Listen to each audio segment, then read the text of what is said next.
Wow, I can't get that. Hello.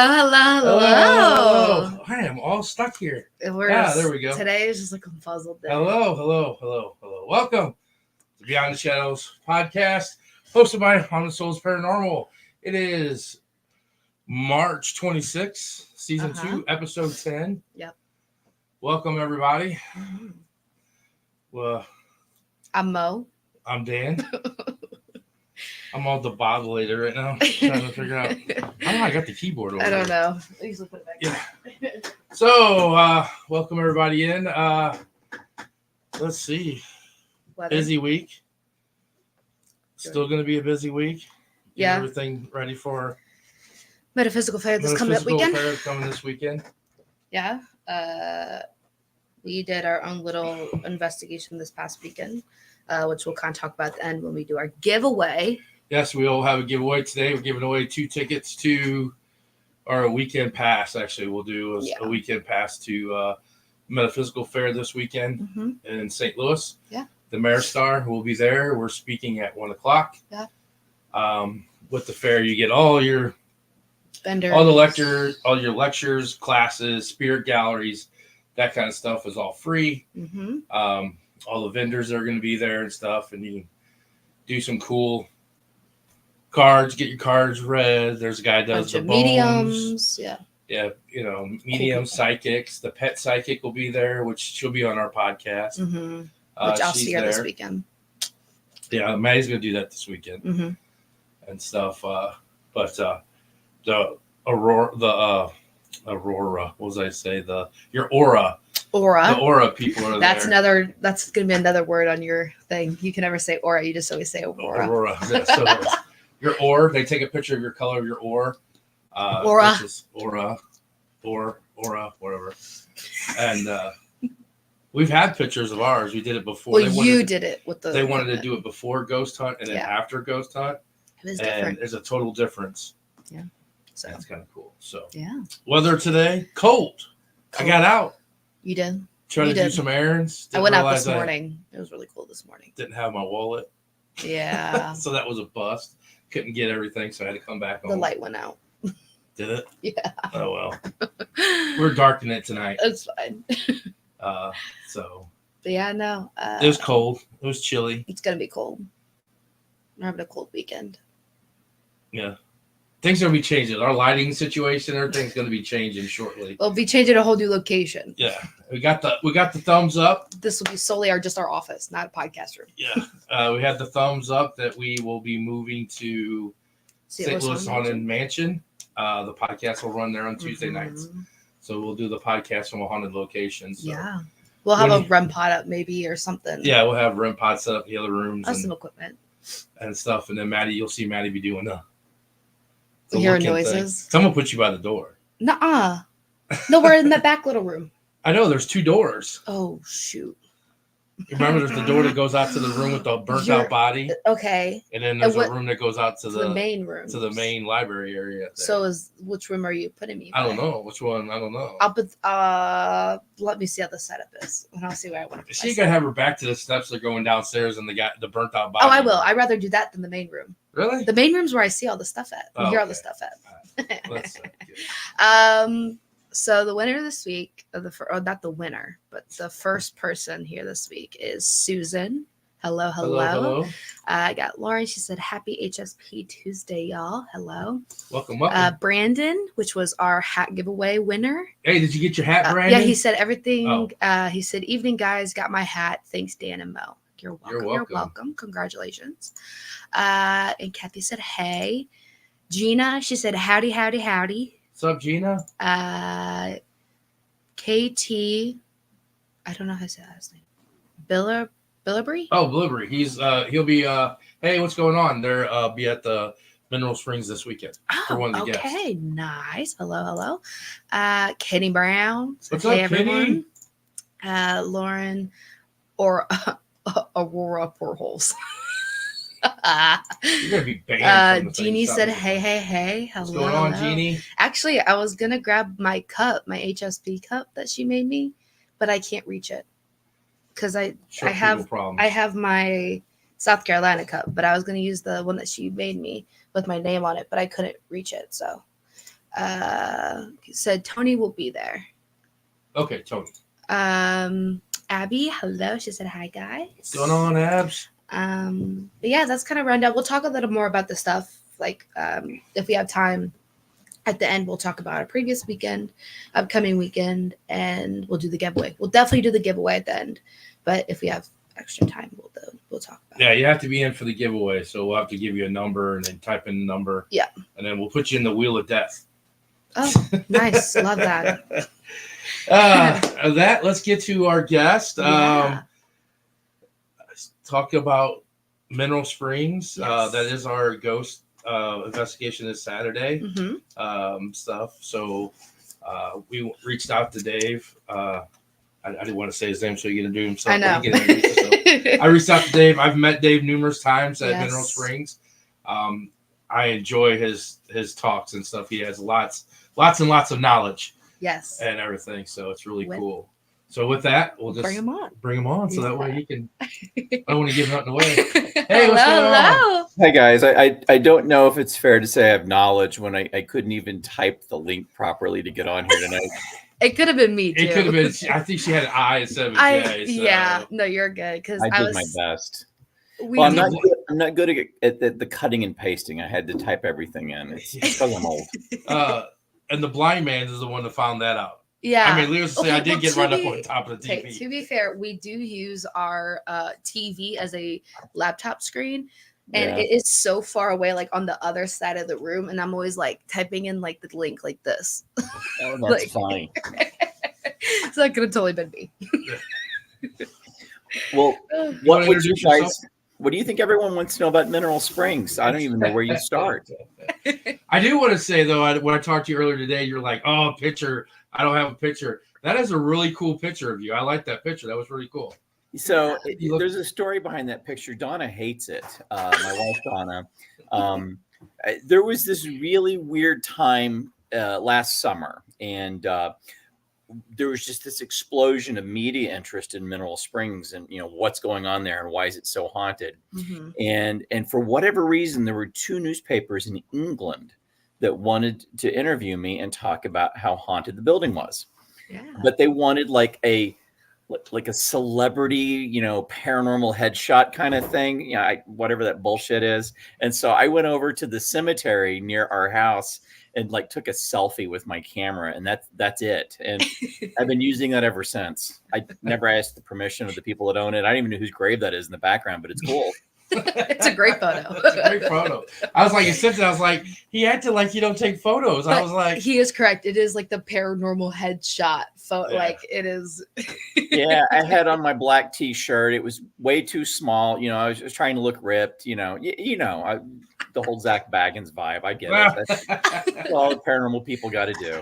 I'm doing black again tonight just for you guys. Oh, there you go. Appreciate it. So a little bit about Mineral Springs to us. It holds a little special place to us because as a company, that was our first event that we held. It was at Mineral Springs for our company. So it's our home. We call it mostly our home way because it's so close to us. It's only 40 minutes from us. So awesome. And everything like that. Do you want to start off with the history, or I can, if you would like. I mean, my wife and I started at Mineral Springs about 10 years or so ago. We own, it's called It's Raining Zen. It's the metaphysical crystal rock store that's there on the first floor. When you first walk in, it's literally right there. You can't miss it. And we've been the anchor of Mineral Springs ever since. Now, the challenge with it is if you're going to have a business in that building, you've got to be prepared to answer all the questions that get asked about Alton and about Mineral Springs. And that's paranormal stuff. I mean, 99% of it is, hey, how haunted is this place? Who are the ghosts? Who died here? Is it really haunted? And so as other people that were there, Janet Kolar in particular, who used to run the Museum of Historic Torture Devices, retired, I kind of inherited the throne. And I thought, well, you know what? I better get my history right because the first time I screw it up, someone's going to call me out on it. So lots of research, lots of reading, especially the old Alton Telegraph. Every single edition of that paper honest to God, from October 14th, 1913, the day the building was announced, up till, I don't know, today probably, there's a mention of that hotel or that building, good and bad, for any number of reasons. But the hotel opened up in 1914. And it's been operating as a hotel. Well, not really been. It operated as a hotel until about 1970, 1971. And then the whole building was closed and abandoned for right around 10 years or so. And in the late 70s, early 80s, renovations started to make it an antique destination. This was Alton's kind of heyday for antique shopping. And, through 3 or 4 different owners and different iterations of what the building was, it's where it is today. And where it is today is it's mostly a paranormal investigation destination. There's no hotel rooms, or there aren't any hotel rooms available for rent, obviously. We host some special events. My friend Troy Taylor bought my old museum that I just closed. Well, I didn't close it. I retired and sold it to Troy. And so he runs Troy Taylor's Museum of American Oddities, which is essentially the Soul Asylum, which is what I called it. And it's just a great, great place. And it is, I don't know how the kids say it nowadays, haunted AF. Is that fair? Yeah, this is about right. It's okay if I speak like that on this podcast, right? Yes, Oh, it yes, is. Oh, yes. yeah. I told you earlier, whatever you want to say. It's all right. It's, Yeah, okay. Well, I was in the Navy for over 30 years. I tend to cuss just a smidge. Yeah, That's okay. fine. I made it 18 plus because I do at times, and I didn't want to have to watch myself. Yeah. And Very stuff good. like that. So I tell even like some of the kids that we get at like our fairs that come in, they're like, "Oh, we liked watching your show or your videos," and I'm like, and they're like, "Oh, you got a podcast?" And the mom looks at me, I'm like, it could be a little mouthy at times, so Yeah. I'm like, watch with discretion.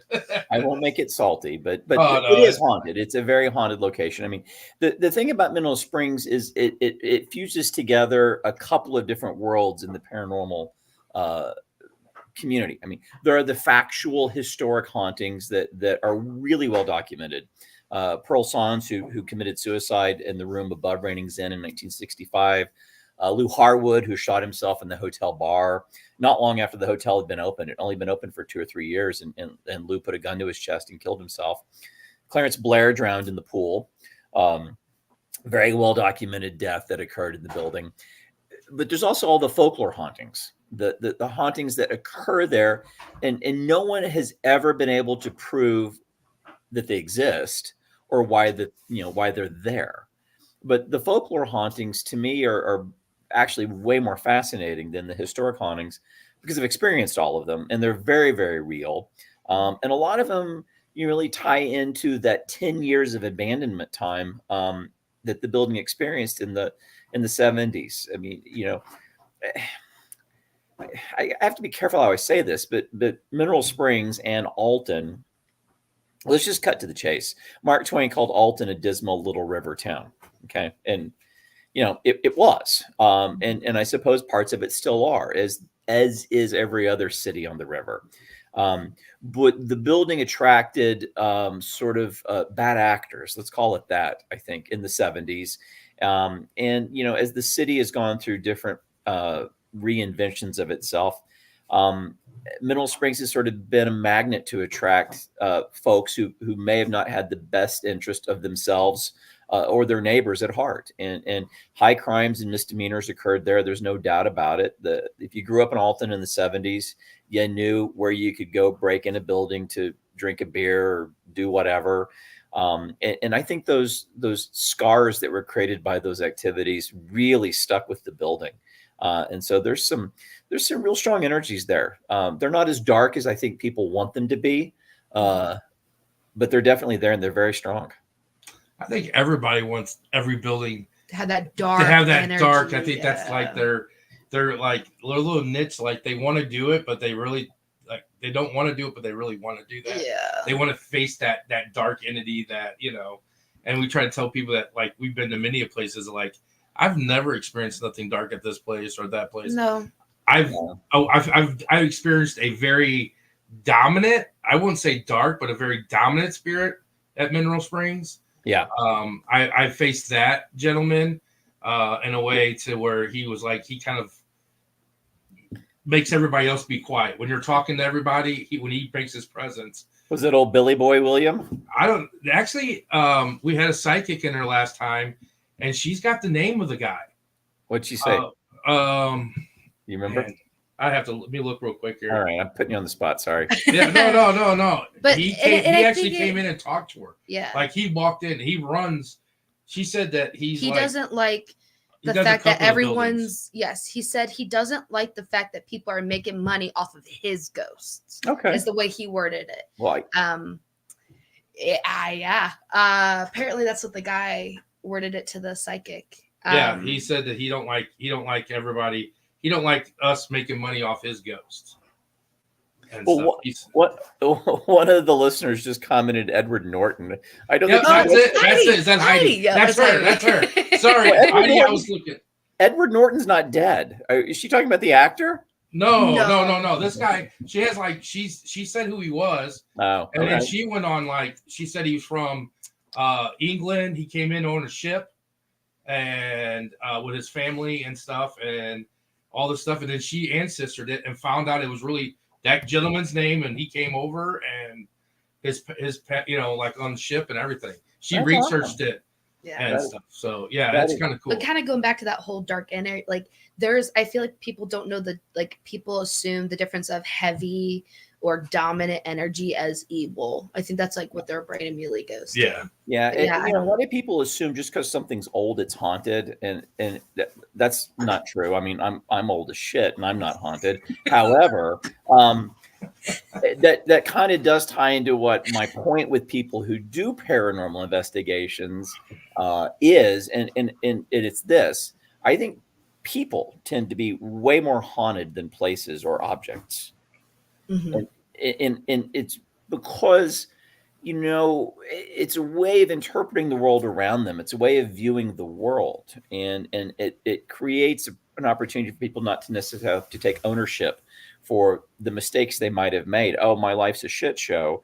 It's because, there's all these ghosts. Well, not necessarily. Maybe you just make bad decisions, but the ghosts are an easy thing to blame it upon. You know what I'm saying? Mm-hmm. Yeah. And so we see a lot of that. Not a lot, but we see it with enough frequency that it sort of repeats itself at Mineral Springs. And I think that has to do with, the town is just so damn haunted, just so haunted. It is, it's been there for 200 years. It has a very dark history. You'd be hard pressed to count on one hand positive things that have occurred in Alton over the years, whether it's the death of Elijah Lovejoy, the Confederate prison, the Unitarian Church and Phil Mercer's suicide, to the ghost of Mineral Springs, to, it just goes on and on and on. Mm-hmm. And I think it's just become a way of life. Yeah. Yeah. So you want to kind of so I had asked you this earlier when I saw you last time. I know that you've been there for 10 years and you've kind of experienced the normal, like you said, the residual ghosts are there, or the residential ghosts, we call them, mm-hmm. that are usually there. And then you have the ones that are coming in from other, what says that they can't come from another building and come in there and hang out with, Oh, they do. They do. They do.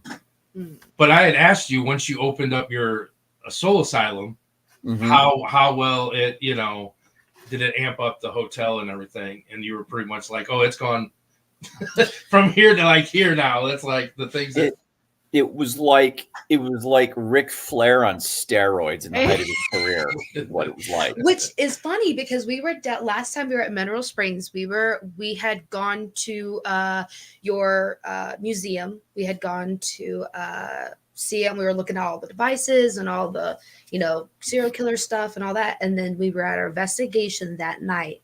We were down in the pool. Oh, I was going to talk about that later, but okay, go on now.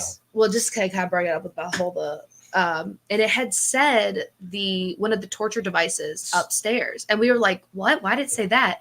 And one of our guests had walked in and she was like, oh, that's one of the torture devices upstairs. And I was like, so I'm a big like the Spirit Talker app on your phone. I'm always trying to debunk that. Like, okay, is there a microphone in there? So like we've taken it to a cemetery mm-hmm. and didn't say where we were at. We turned the location off and it's a digged headstone over there, So I started to kind of believe it. And we always try to figure out, if it's something, in there.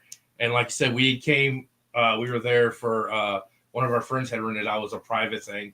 And we stopped in. I thought you were going there, but you weren't there. I was like, I get to go see Dave, and you weren't there. And we were looking at the whole thing, your museum.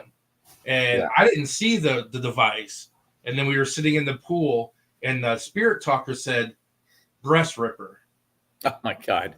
Yeah. Well, and I was like, to me, I owned one.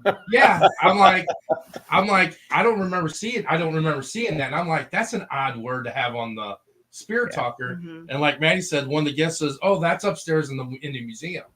And we all looked at each other like, no way. Like, we were like. So when I went back for Troy's opening, I went, and it's breast ripper. It says it right there on it. It's there. Yeah. I'm like, that's, to me now, that makes, how does that app have that? You know what I'm saying? That's not a normal word or something. Not. Yeah. And it's not. It's tough with these ITC devices like phones or oviluses or paranormal pucks. I mean, I use all of those things. But I think you got to use those only to validate what your intuition or your spider sense, tells you, what your body feels, what you're experiencing, in this physical realm that we live in.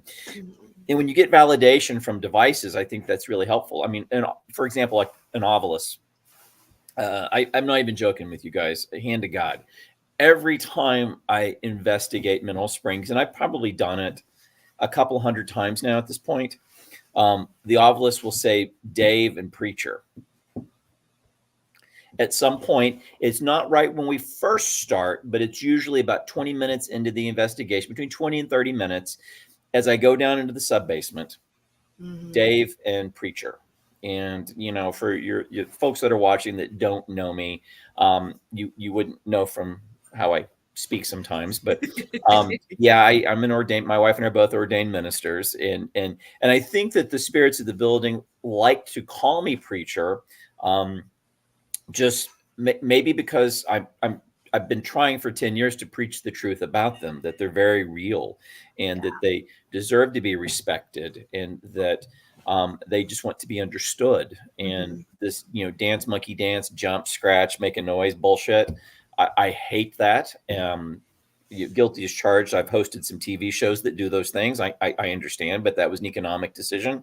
But if we can approach the spirits out of respect and dignity and understanding, they do appreciate it. And for that reason, they've taken to calling me Dave Preacher or Preacher Dave. And that's kind of cool. I mean, that's a validation that I cannot explain very well, but I feel it when I go through that building, and it makes me happy.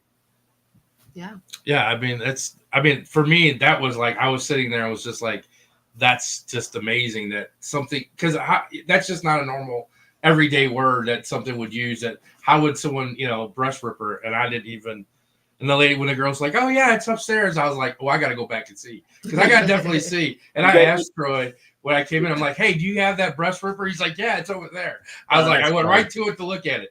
It's an evil device. That is very evil device. It's disgusting. The chastity belt. I'm thinking Troy kept the chastity belt. Yes. So he's a little twisty, just like me. I have to ask, and I want to know. So did Troy get everything, or did you keep stuff? There's something that me and Maddie really like. I found it. Yeah. Oh. The typewriter with the suicide letter. Yeah, I gave that to Troy. Yeah. Oh, because it's not in the museum. That's why I was like, I don't know what he's going to do with it. No, he has that. I did not keep that. Anything associated with suicides, I decided I don't really need around me anymore. It's funny. I people didn't know I was going to do what I did. I didn't talk about it, and I didn't announce it until it was already a done deal. But Donna and I have been running Reigning Zen for 10 years. We're very, very happy, and the shop's doing great. We made a decision to open up a second store, and we're going to do that very, very soon. We bought a building, and we're ready to do that.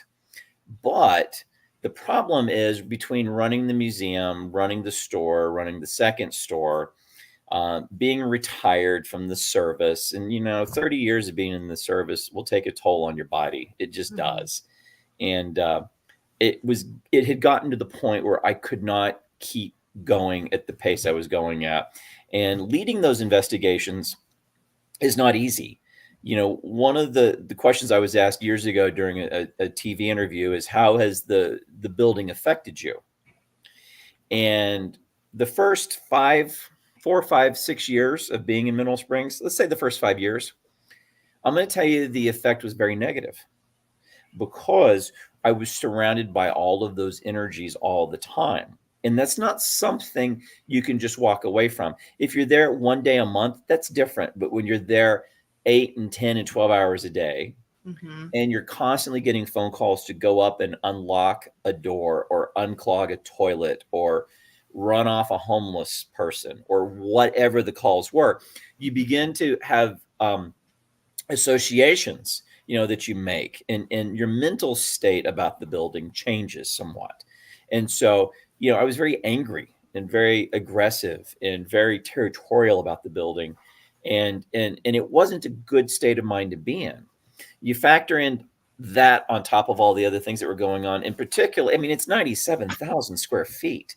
And to go up and down those stairs, I'm in good shape for a guy my age, but I just can't keep doing it. I can't keep doing it in my 60s. This is a 30 and 40-year-old man's job, or person's job. But for Christ's sake, I mean, I'm on Social Security. I don't need to be doing this anymore.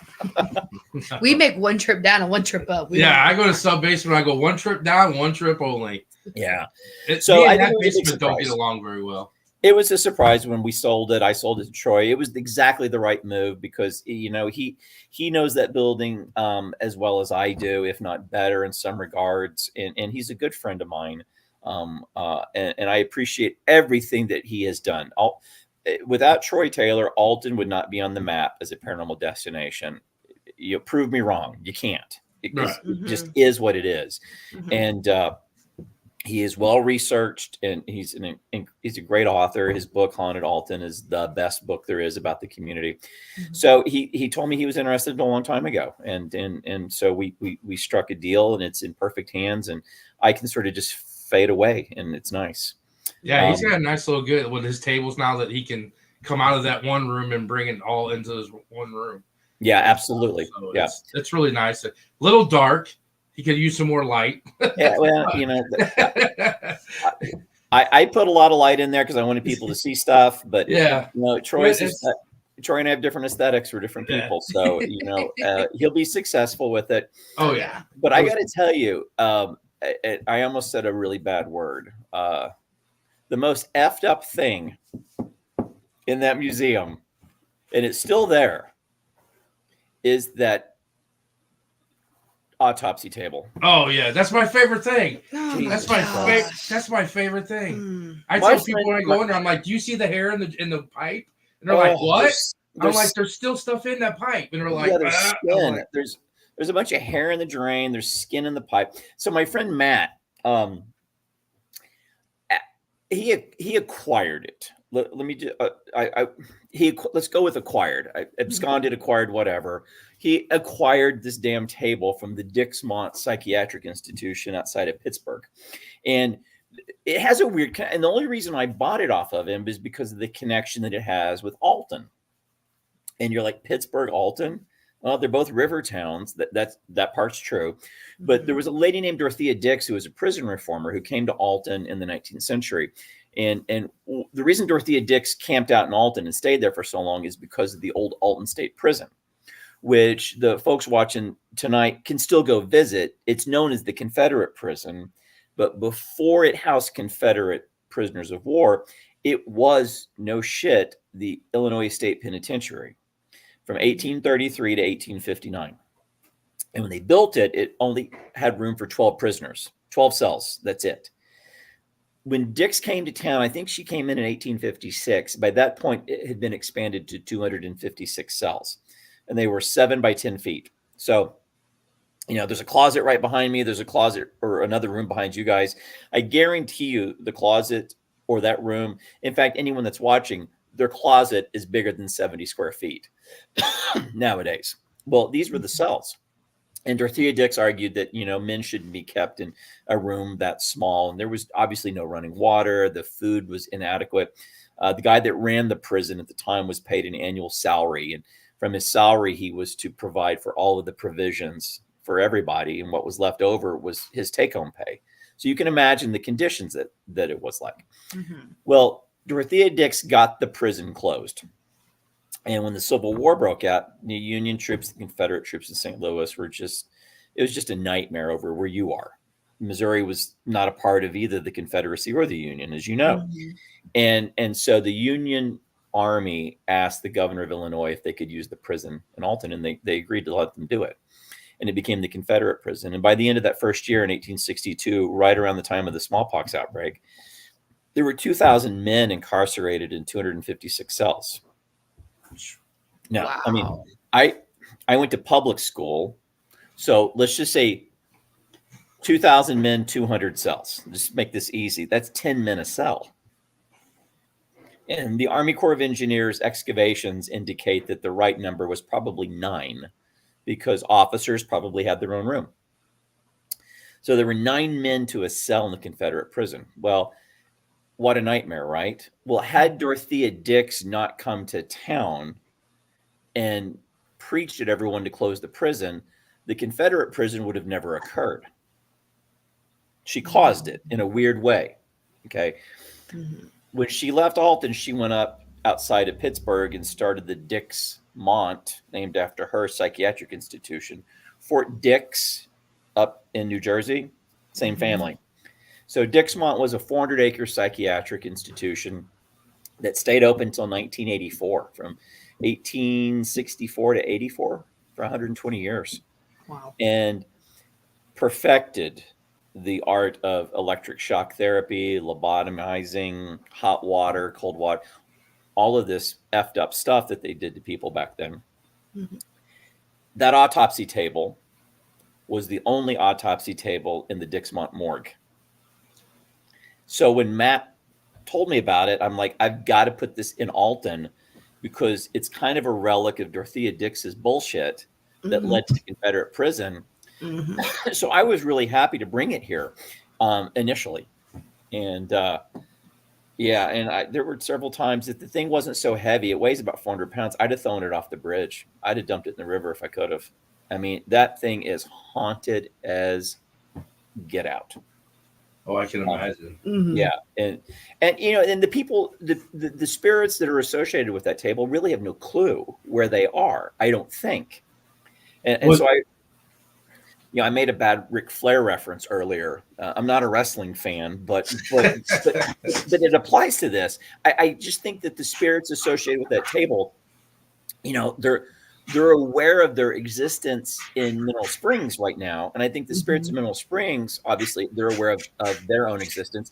And I think those two planes, sometimes a tear happens between them. Mm-hmm. And they like peek through like this. And it's like, who are you? Who are you? And you've got psychiatric patients and Mineral Springs spirits, and they're battling for dominance. And it's just, ever since I did that, the building has been off the chains. With some very not evil but very dark energies in terms of the hauntings. It's like a paranormal West Side Story. Yeah. You know what? That's pretty good. I like that. Yeah. You guys should like walk around. Yeah. There we go. Oh no. Totally lost him. Oh no. He's off. Let's see who gets back on. Yeah. You want to do some comments? Yeah. Because he'll have to type in the thing again, probably. Well, there he is. I don't know what happened. Your West Side Story thing just made me talk. There you go. They didn't like that, so apparently we're not going to snap. No, well, I'm not in Alton tonight. I am a long ways from there. So yeah, who tells what you take home? I took a few things. Yeah. Let's go back to the question of when you were like, so what did you keep and what did you give? And he was like, Well, Yeah, so I was like, the typewriter was amazing. That's so kind what of weird did you thing. keep? That's just a really odd, weird thing to have and stuff. Now, that autopsy table I wanted to say was, I remember you told us a story where you got it, but it spent like 100 years in the field. No. It was in the actual morgue. Okay. I mean, no shit. Walmart bought the land, part of the land where the hospital was, and they were going to clear it and put in a distribution center, as Walmart, Amazon, tends to do. Right. They never did it. I don't have. I've done enough research to speak about it, but I haven't done enough research to give you facts and figures and dates. So this is not meant to be generic, but this is my knowledge level of it. They gave up. Apparently there were just so many problems with the land. There was environmental mitigation, equipment wasn't working right. I mean, all of the things you might associate with something like a psychiatric institution. And they just tapped out and said, screw this, we're not doing it. So the autopsy table came out of there sometime after 1984 and before 2000. I think they bought it in 2002, 2003. So somewhere in there, Matt acquired it. And it's set in his barn. Well, maybe that's where I got the barn then. It was in his barn. He was going to make it into a bar. And Matt's better half forbid that from happening, I think. At least that's the story. That's a little weird. I can see him like having a couple friends over and they're sitting at the bar and they're drinking. He's like, this used to be an autopsy table. I'd go, okay, and I'm done. Yeah, I mean, here's the real question you got to ask yourselves, and he's a very good friend of mine. He is. He didn't clean it once. So no, it's pretty. All that goo and viscera that's in there was in there the whole time he had it, and it's just disgusting. Oh, yeah, it's not good. That's not. Wouldn't it be the first thing if you're like, oh, this is an autopsy table? That's like, I'd kind of look and be like, do I need to clean this? Maybe the first thing. Sid has it down. To it.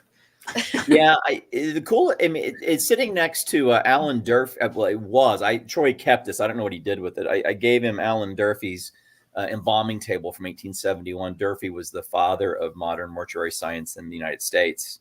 It's opposite. The autopsy table is in the right. Like when you walk in, it's in the right corner. Yeah. And the embalming table is like right when you walk in there. He's got a little thing right there. It sits right there. So they kind of like in corners pointing out. I'll go see it probably this coming weekend. I did not go down for his opening weekend. And it's kind of like, if you sold a house to a friend and that friend was having a housewarming and they redecorated and painted and all that, and you walked in and you're like, what the fuck? What'd you do to my paint, my wall paint? This is not what I didn't want to do that. And I knew I could resist the temptation to do it, but I just did not want to rain on his parade by being there, because no matter what happens, somebody's going to love what he's done and somebody's going to hate what he's done. And I just didn't want to get stuck refereeing that.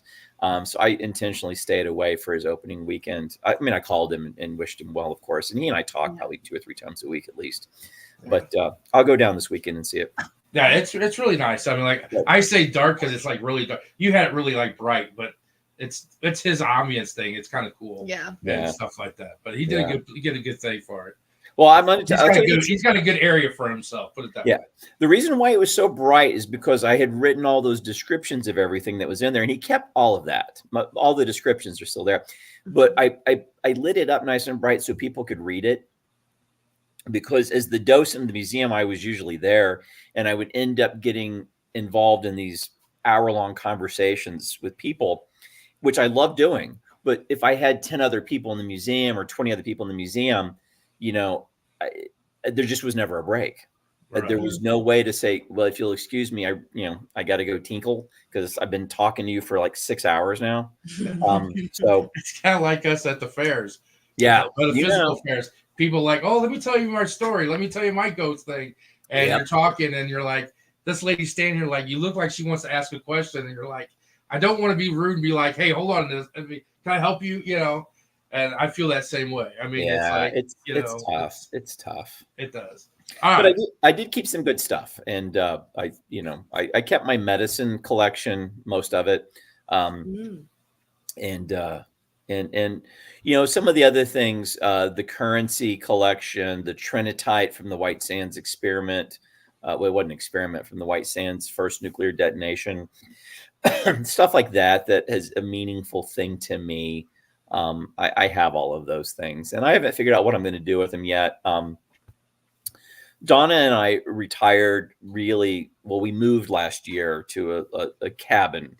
When we were first married, we lived in a cabin adjacent to a state park in Tennessee in the middle of the woods. And we were so happy there. And then we got busy, and my military career took off, and Zen took off, and she and I were both burning the candle at both ends for years and years and years. And this little house, this beautiful cabin on a lake, with a huge barn and plenty of land for our animals, showed up. We went, looked at it, and fell in love with it, and bought it. And so we've been commuting. It's about a 3-hour round trip for us to come to Alton. Wow. And we did that for a long time. And then we just had to ask ourselves, what's important for us? Mm-hmm. What do we really want to do? And we really love Zen. We love the rocks and the crystals and the jewelry and the metaphysical aspects of that, and how that helps a lot of people. But the one thing that we were able to say, you know what, we could probably do less of this, is the investigations, because I just can't do the stairs anymore. I just can't. And so that's why we did what we did. Yeah. So I know we talked about this early. So going forward, will it be a paranormal place of thing? Or are they just gonna? So it was bought, correct? Another group of people have bought the hotel. Yes, the building has a new owner. Okay. Yeah. And it's you're down in the background. I know. She Donna is the queen of not so subtle. She's 10 feet away working over in her new. She's in her new office. Hi, Donna. You want to come say hi? You look beautiful. Oh, will you stop? I've never said. There she is. Hello. Hey. He is correct about you looking beautiful. Look at you. That beard is awesome. I think it's a rat's tail sometimes. But, You made me shave mine off the other day. So Still there. oh, Quit your whining. So the building has been sold. We are in a transition period right now to figure out what it will be going forward. I can tell you this: Mineral Springs is not going anywhere. That's not even in the realm of the possible. The building will always be there. And we got to figure some things out. Donna has been meeting with folks and has more meetings planned. And as soon as we have good direction on what they want to do and how they want to do it, then we'll make sure it gets published and gets put out there for everyone to know about. Well, in the fashion that Dave and I conduct business is that it's not our news to tell, so they should be able to unroll a plan or business as usual, wink, wink, because I think business as usual, wink, wink, might be the way we're going. Yeah, so nothing's going to change. Hey, if they need a group to run their ghost hunts, I mean, I'll add you to the list. We're close. Yeah. We'll get added to the list. Okay. I'm pretty sure there's a list added to the list. So I think that with the ghost hunts, it might go hand in hand with maybe going up and cleaning up the toilets if something happens. So it's. I'm not all. I'm not too bad to do. Nose goes. That's get that in writing right now. Yeah. So I got to run, but thank you guys. Oh Yes, yeah, thank you. we'll Thank you talk for later. always including us. And he came out of retirement for you. yeah, I Appreciate it very much. Yeah, I wasn't going to do any more interviews about the building or anything else. I walked away from it last month, and it's a personal issue. I'm dealing with some very elderly parents, and I didn't realize who was asking until this morning. And Donna's like, "No, seriously, that's Dan. You know who that is, right?" I'm like, "Yeah, I know who it is." And I was like, "No, I'll come out of retirement and do one last show." So right now, as far as I'm concerned, this is the last time I'm going to talk about Mineral Springs. well, we appreciate it. Yes, though. we appreciate it. Remember, I told Maddie this morning. I was like, "Yeah," I said, Donna, you were sleeping when Donna got home last night. Didn't get to ask you. Yeah. And she's like, I think we're gonna have to pass. And I was like, well, do you know anybody else? Because like you said, I wasn't trying to be mean or not. I was just like, do you know anybody else I can ask to talk about mineral? The building. And you said other than Troy, and Troy's got a killer schedule. So yeah, Troy would be the best person, and probably will be the best person going forward, to be honest with you. Right. And then you're like, oh yeah, well I'll do it. And I'm like, oh cool. And Manny's like, I thought he said no. I was like, he's doing it. Let's just go. Okay, cool. Seriously, I want to share this with the folks that are watching about you, because this is very meaningful, and you're going to think this is the stupidest thing you've ever heard, but it does matter. I can't count if I had 100 arms and 100 legs on my fingers and toes how many people and groups have come and investigated that building in the 10 years we've been there. There's a different group every weekend for the most part, and with very few exceptions, some of the groups are very close friends of mine, and I don't lump them into this. So Dane, if you think I'm talking, I'm not, because you're a good dude. But of the groups that come and do things, your group leaves it better than you found it. And you know what I'm talking about. Upstairs in the hallway. Yes. Mm-hmm. You are one, and I could count the groups that have done this on one hand. One of 4 or 5 groups that actually said, hey, I think there's a problem. We need to let you know about it. And we'll take care of it because we know you have to drive in to do it. And that really meant a lot to me and Donna. So if there's testimony to be made from Preacher Dave here about how you take care of places that you investigate, then let that be the testimony, or at least the endorsement, because you guys are a top-notch group. That I appreciate it. Yeah, it's very important. Yes. Half the time I've got to walk around the building and look for shit that they stole. And that's a big thing is like I'm big, and I tell her that we respect every place. And if that could be like our thing, or if people could say that we definitely respect the building that we do, because it is your building. Yeah. We're only there to enjoy it. You're the one that has to do everything else. So yeah, thank you for that. I appreciate it. So I greatly appreciate it. Thank you. And thank you for coming out and talking with us. You're welcome. So this weekend, you guys are there, right? Yes. Yep, Saturday night. So here's some of the things to think about. One of the spirits that has a pretty active presence in the building, let's call him Brad. Okay.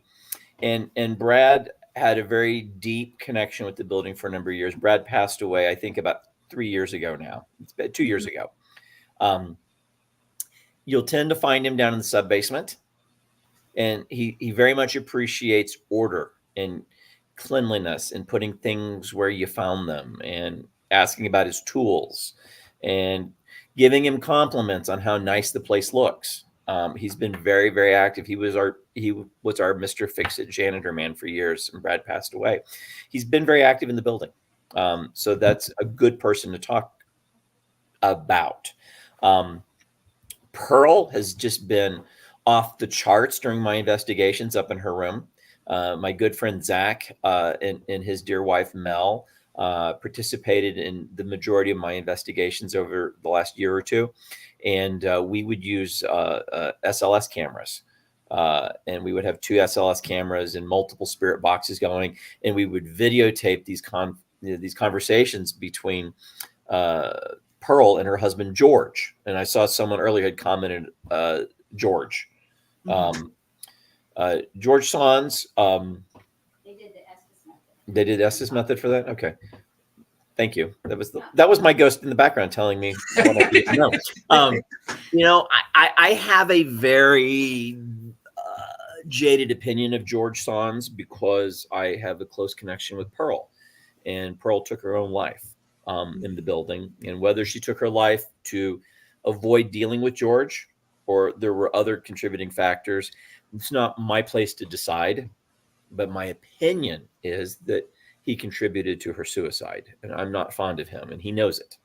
And then he passed away. He was shot, correct? I don't think he was shot. Let me rephrase that. George Sands has an arrest record and a police record and a newspaper record as long as your arm is. He was a real piece during life. He picked fights up until he was an elderly man. He would complain. He was just a curmudgeon. Okay. Mm-hmm.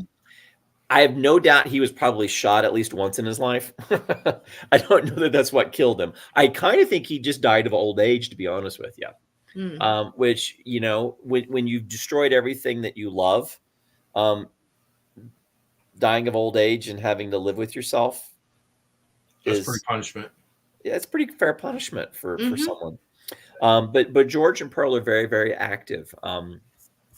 You know, the Jasmine lady story, and whether that's a true story or not, it's not, by the way. It was a woman named Sarah Reddish, very likely. She and her son were staying in the hotel. He was wanted for murder of his father and their servant. Her name was Rachel Sisko. And Sarah Reddish fell down those stairs and broke her leg, and that injury led to her eventual death, but not immediately. So there's a historic story that ties into a woman falling down the stairs and breaking her leg, and it's the Reddishes. It happened in 1926. You can go Google it or go look in the Alton Telegraph and find them. Her son, Gus Reddish, August Reddish, I think I said Sam earlier, but his name is Gus. Ended up dying in the gutters of St. Louis in 1938 of a heroin overdose. He was really a horrible man. Having said that, that's the factual story. The folklore story of the Jasmine lady, of a woman scorned, or a woman who was cheating on her husband and got caught. You know, we collect evidence that indicates that story is very true, but there's nothing to back it up. But the building's been very active. And I think the key for the folks that are going to go this weekend with you guys is, if anyone has been in those situations in their life and is comfortable expressing that, you know, I was in an abusive relationship, or I, you know, maybe even was an abuser at one point, you know, if people are willing to find that kinship with the spirits and the experiences that they had during life, the investigations are off the charts. They won't dance monkey dance. That's just not Mineral Springs. They won't make a scratch or make a noise or clap or light up a cat ball because you tell them to. That it just doesn't work that way there. Right. Yeah. Now, you said you had SLS cameras in Pearl's room. Yeah. And did you capture anything that she was doing, or just sitting and talking on the SLS? No. There was a story of a guy that had an SLS camera in there, and she looked like she was dancing, like she was, and you know, moving with him, and the guy was holding his hand, and she was like dancing with him and stuff. So that's why I kind of, when you said SLS, I was like, oh, I had an SLS experience up there with her. So, she's very active in her room. I mean, the thing about it is that when you go into Pearl's room, you know, I can't tell people how to do this. I can tell you my way, and if it's your way, that's great. If it's not, that's cool too. You know, hi Pearl, it's Dave. It's good to see you again. I miss our visits together. I hope you're well. You know, it's going to be Easter on Sunday. I know that was probably a really important day for you, for family. And we find, you find some common sympathetic threads with her. And she'll move around. Last time I was there were multiple chairs up in that room, and she tends to sit in one chair, and George is in the third chair over. There's always an empty chair in between them. So I did a thing with Tim Ezell. Was it Tim Ezell? Is that his name? Tim. Yeah, from Fox 2. And he kind of... hang on a second. Sorry. Quit running that. That's our sound effects. Don't do that right now. Okay. Yeah. So, I don't think he expected what he got when he came to Mineral Springs last Halloween. And I told him before we went in there what would happen. And I hate it when I'm right, but I've investigated Pearl and talked to her family and done this with enough frequency that it's statistically significant. And I can predict pretty much what's going to happen. And I said, she's going to be in that chair because that's Pearl's chair. Mhm. And if you go in, say hello to her, there's some artifacts that people have left there over the years for her. Acknowledge who she is, what she went through, say hi to her. And he did. And that SLS footage he used in the broadcast on Fox 2 last year, because what I told him would happen happened. And I'm not psychic. I'm not clairvoyant. I just know what Pearl likes. Mhm. After 10 years, you should know what all of them like. Yeah, I do. Unfortunately, I do. Which is great, because the last time we were there, we were doing Estes, and we got some great. The whole time, everyone's like, "It just sounds like two people fighting," and we're like, yes. "Yeah." And It did. That's right. It was We a were in that man. room. It was a It was a man male and and a woman. female fighting, And she doesn't curse, but he does. oh, Yeah. he does. He curses like a sailor. Yeah. Oh my thank god! you. Yes, he does. He's a sailor. I taught. Well, there's some exceptions. I taught him most of those words, probably, but no. And the language that he uses is so. I didn't let young people go on my tours, and if someone showed up with a 15-year-old kid, I said, "Look, I'm just going to tell you right now, I can't control the language that we're going to get on the spirit box or when we use the Estes method. Mm-hmm. So you all can self-censor yourselves and not repeat the words that you're hearing if they're offensive. But I just want you to understand, this is going to be a rated R tour, because it's not the spirits are angry, but they're going to communicate in the way that they best understand. And there's one particular one upstairs, George Sons, who does cuss. And he calls Pearl every offensive, inappropriate name for a woman in the books. And you heard it when you guys were there. You heard the same things. Yep. It happens every time. Yep. And it's annoying. Yeah. So do you want to get some comment? I'm sorry, I didn't forget. What? Do you want to read some of the comments? Some yeah. questions that came out, I think. It's up by Heidi. Lauren said, we've had a couple run-ins with George. He's not dark, but he's kind of a jerk. That's right. Yes. Brandy said, hello. Hello, Brandy. Gina said, we get preacher a bunch and a lot of religious words, especially in the bottling factory. She said, we love Troy. Lauren said, last time we investigated Pearl's room, we did Estes and got an entire argument between Pearl and George. It was intense, and I came out feeling very anxious and sad. That happens a lot. A lot of times, and Lauren, forgive me, I'm going to lean a little forward on this, but with women in particular, after Pearl's room, if they have been exposed to a relationship that was not necessarily for their greater good, whether it was emotionally or physically abusive, it is a common thread that many ladies, when they leave that room, just are drained and just want to go lay down and take a nap, and they're so sad. I wish it weren't occurring, but it does happen. Oh yeah, I leave Pearl's room to last. And a lot. if you do want to lay down and take a nap, I'm going to tell you one of the most softest couches in the world is down in the lobby. That black couches thing, I've spent many a time on those, sitting relaxing. I'm leaving that there for everybody to enjoy.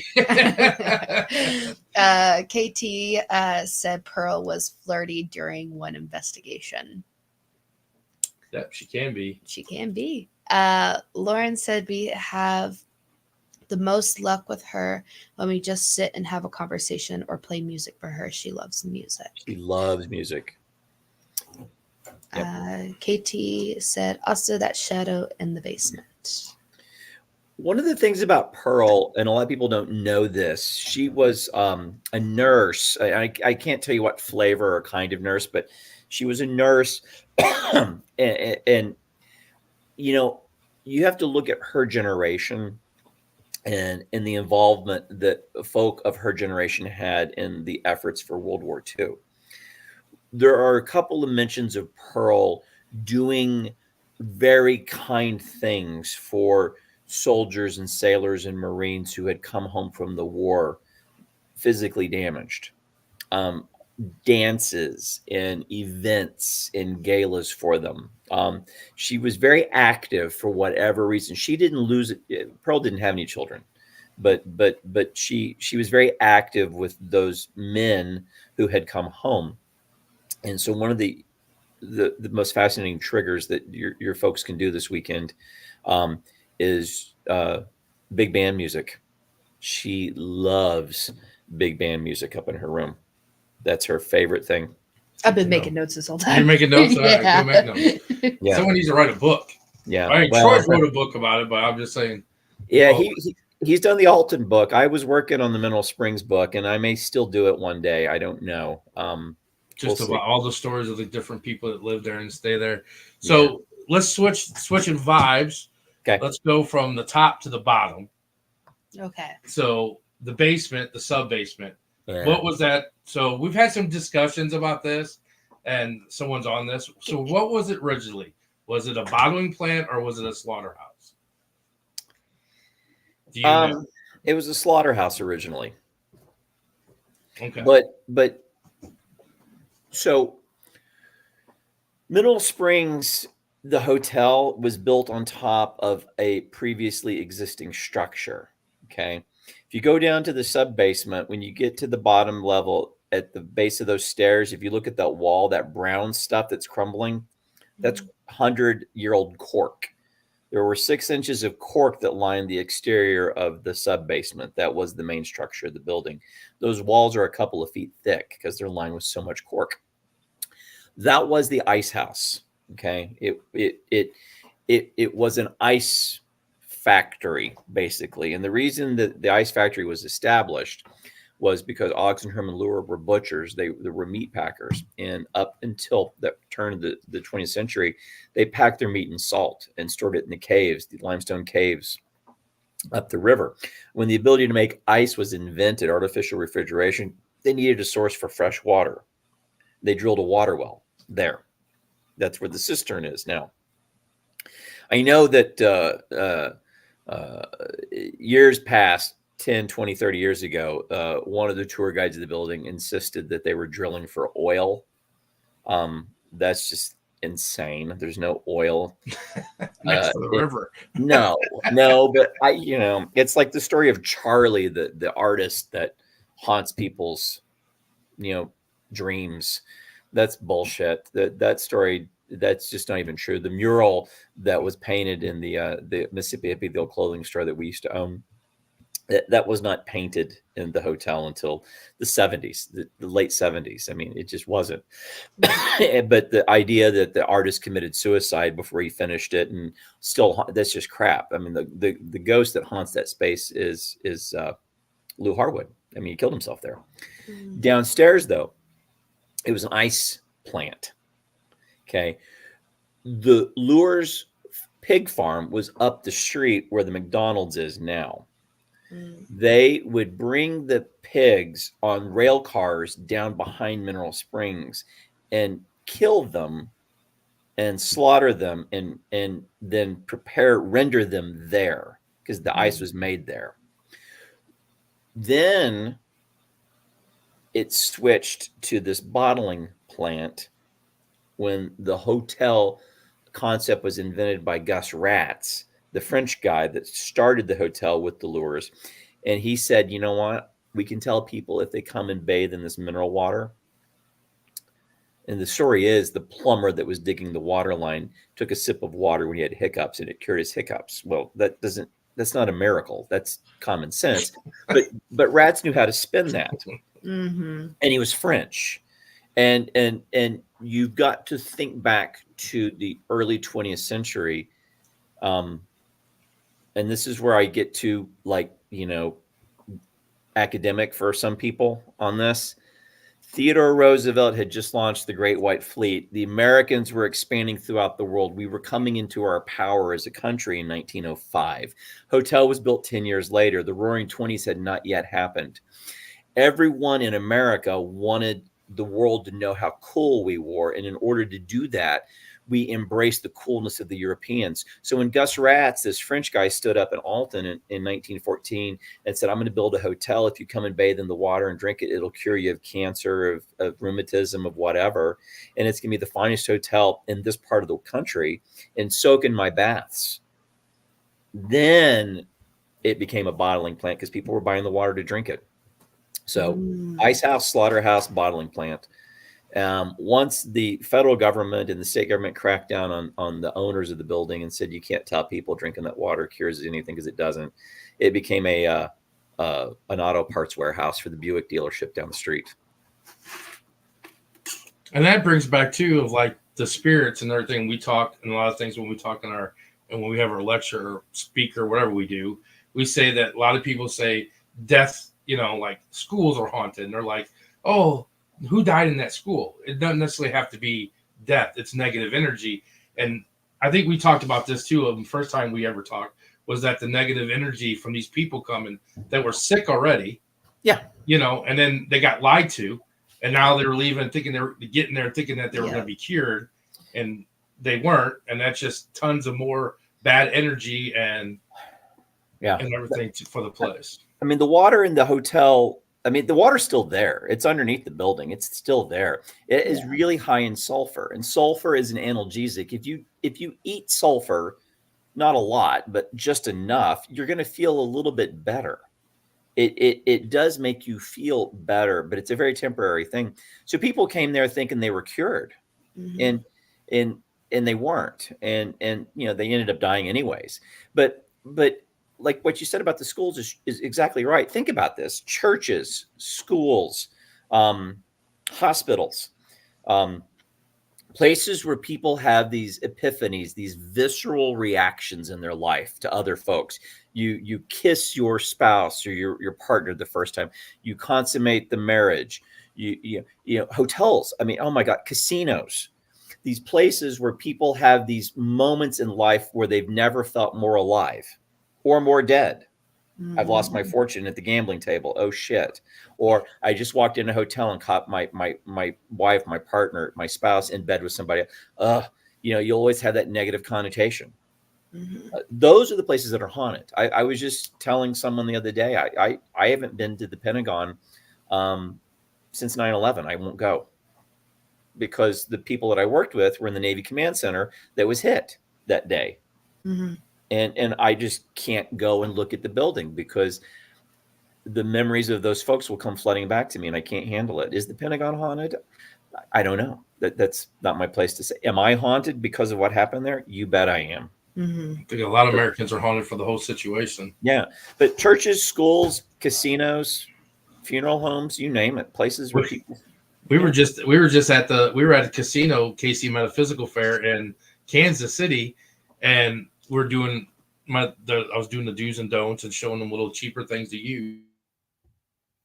The flashlight kept going off, and the guy's like, "Why is there spirits?" I'm like, first of all, and that's what brought it into the whole thing, the negative energy and all that. Don't have to be death. I was like, can you imagine how many people leave this casino thinking, I just lost my house, I don't have my paycheck, how am I going to pay my bills? Because if they're gamblers or whatever, and they lose their money, there's a lot of negative. And then you have all these psychics that are here calling everybody spirits anyway. They come in because it's a metaphysical fair. So all these mediums calling loved ones. Who's all walking around the casino, Yeah, so like you said, a casino is probably very haunted. Yeah. Yeah, I avoid them with at all costs because of that. Yeah, there's just so much negative energy there. Yeah. So other than Brad, is there anything else dark down? I've had a bad experience down there. Like I told you, me and that basement don't get along very well. I've had some very weird experiences down there. There's one spirit in the building that is considered malevolent. He's not evil, but he's ugly. He moves around quite a bit. William is who I'm speaking of. Tends to be found in that room behind the pool, the main pool. But we've caught glimpses of him. We've caught glimpses of a shadow man. I hate saying shadow man because it's a shadow figure. His gender is irrelevant. We don't know what it is. But we've caught shadow people down in the sub-basement. We had a really strange experience. It's probably been about a year and a half ago in November of 2022 down there, where I was leading a tour, and this white ball of light descended down the staircase, and we heard footsteps. It sounded like somebody was walking through like a heavy snow, like a foot or two of snow, like that crunchy noise. Mhm. And so I honestly thought that maybe someone who was unhomed had snuck into the building and was going to come down to the basement and didn't know we were there. And so, my fear then as the, manager of the building with Donna is, oh crap, we're going to have a situation. What if they've got a weapon? And so I told everyone, just stay here and let me go see what's going on out there. And I walked out to the hallway in the sub basement going to that staircase. And this ball of light came down the stairs right at me. And then it grew from about the size of a tennis ball. It was like 6 feet tall, and it hit me, and it threw me against the wall. And my friend Zach and Mel were there, and the whole group saw it happen. And I'm just cussing up a storm because, I'm not happy about this. Right. And we actually canceled and stopped the investigation and went back upstairs. I took the group upstairs because I couldn't handle it. And about 10 minutes after that, when you go down to the sub basement, there's a whole wall there that's sort of collapsed and fallen. Mhm. Zach was still down there, and that whole wall fell in. Oh, wow. So it begs the question, was that a ghost, or was that a guardian angel coming to get my attention, to get me the hell out of there? Because where that wall fell is exactly where I would have had the group working the Ovilus and the spirit box Oh wow. 10 Oh, minutes later. So I think it was a guardian angel. So I default to the sub basement can be very dark, but I think there's a battle going on down there between good and bad. And I my last really terrifying experience down there, if I think back on it, was very positive now. Yeah. Yeah, I mean, the ones the first time that I really had the experience, and it was the very first time I was ever at Mineral Springs, was in the basement when the lady freaked out. Because if anybody don't know, and the people that are listening that are going Saturday, when we're talking about sub basement, we're talking like dark as dark. You can't see your hand in front of your face. It is like dark as can be down there. There's no light and stuff. So it's very dark. And we were leaving, and this lady freaked out. And she's like, I got these memories in my head. I see these flashes. And we were trying to get her to do it, and she was just acting really weird down there. And at one point, she kind of like looked up and like looked around the room like something took a hold of her. Was like, oh, like looking around like, this is kind of cool, And then we're like, are you okay? And she's like, yeah, I'm fine. And she's like, I just saw something, and it's horrible. And I'm like, I didn't know. And she wouldn't tell us. And then eventually later she told us that. And it was funny because we heard things in the corner, that very back, like when you walk in, the very back corner back there on the left. Yeah, the back left corner is the most not the corner where the cistern is, but the corner opposite of that. Yeah. It's very active back there. She had said that in her mind, she saw a black gentleman chained to the wall, and they were like stripping him of his skin, like skinning him alive. And that's the vision that she got in her head. That was like, I was like, oh my goodness. I'm like, holy God. Sorry for asking. That's like, And then the second time I was down there, someone has me on video rocking in the chair. Yeah. Like I was sitting in the chair rocking, but I don't remember rocking at all.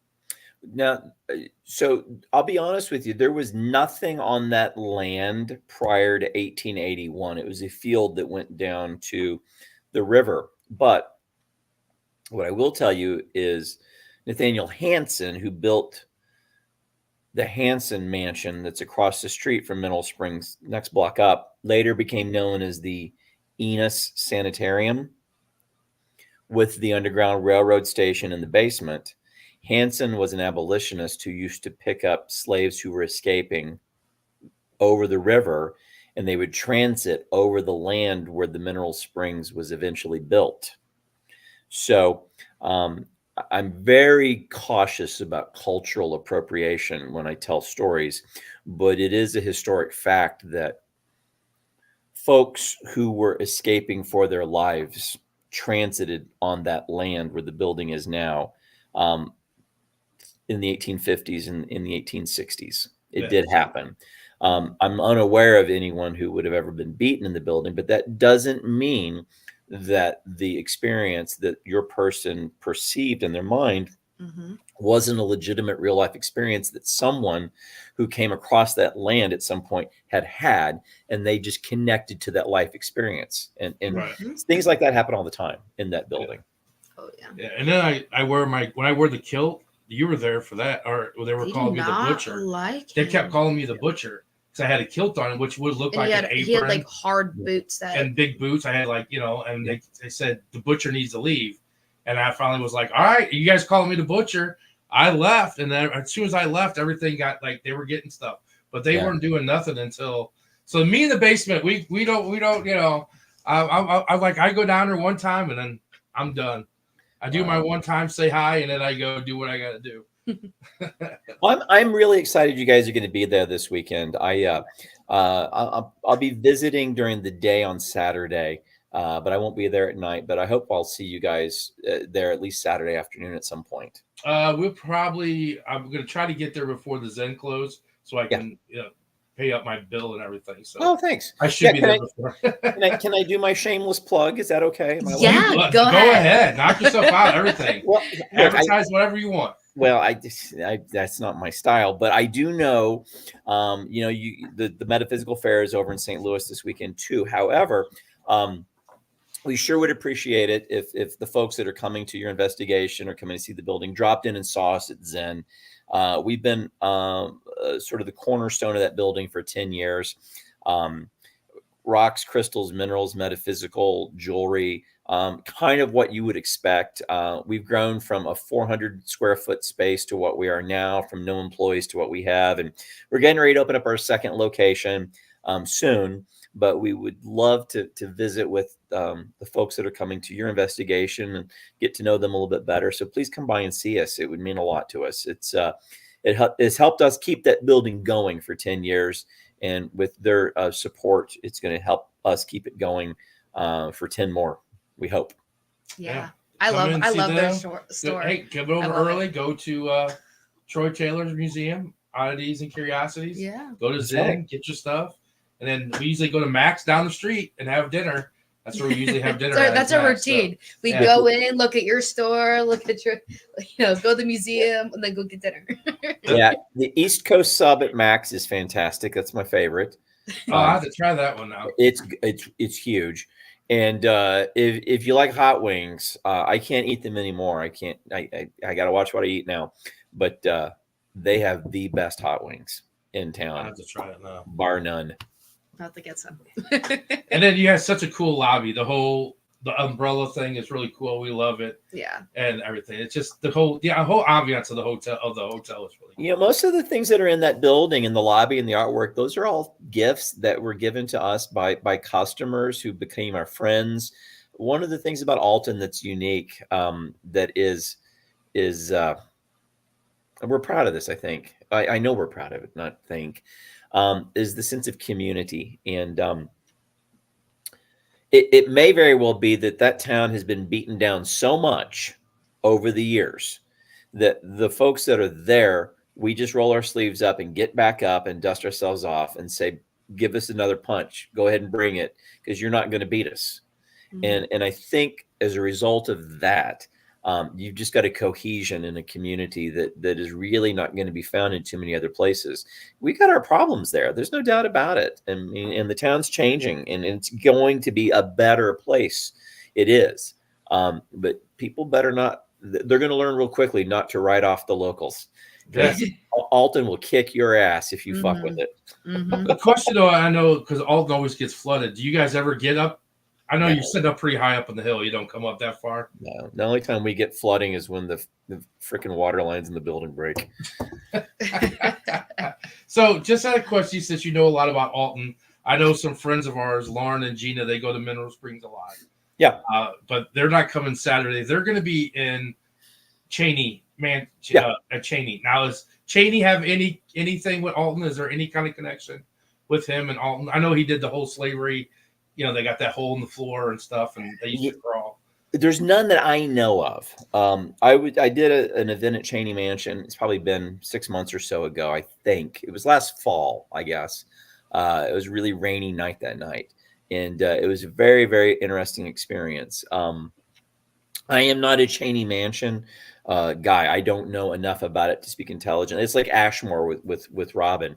I mean, awesome experience. And great place, Robin is fantastic.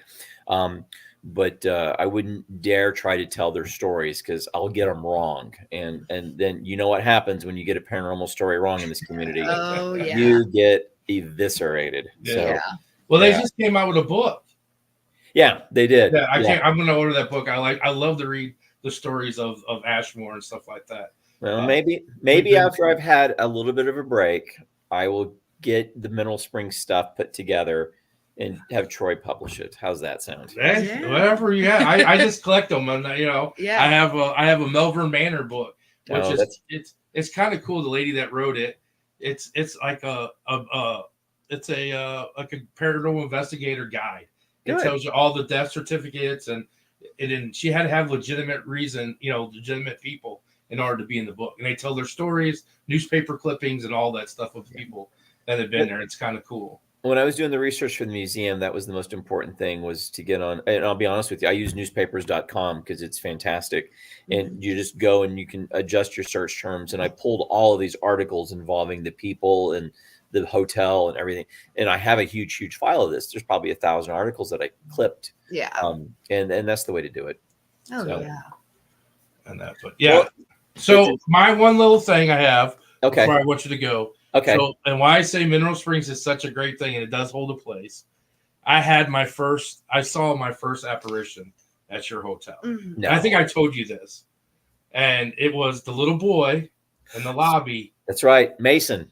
Is that his name? Mason. Okay. Yeah, Mason. So that's Donna's boy, man. Yeah, I saw him peeking. We were in the room that we were all in, and he was peeking around the corner looking at us down the hallway and stuff. And the last time we were there, I had he loved me. I was right in front of Troy Taylor's shop, like right there. Well, the archway is. We walked through to get to the stairs. We had a music box, and I sat there. I mean, you went over there for 30 minutes. Yeah, he was walking back and forth and asking questions and talking to him. And he likes toys and he likes women. That's why it's impossible to explain this without sounding bad. He likes maternal figures. I mean, I think that's okay to say that. He's a ghost, for Christ's sake. Who cares? He likes women who could be his mother. And he's not very old. I don't have kids, so I'm really a bad judge of height and age, but he's 5, 6, 7. I mean, he's not a big kid. He's a little kid. And he loves toys. He loves things he can push and pull and turn into. He likes things that can be manipulated.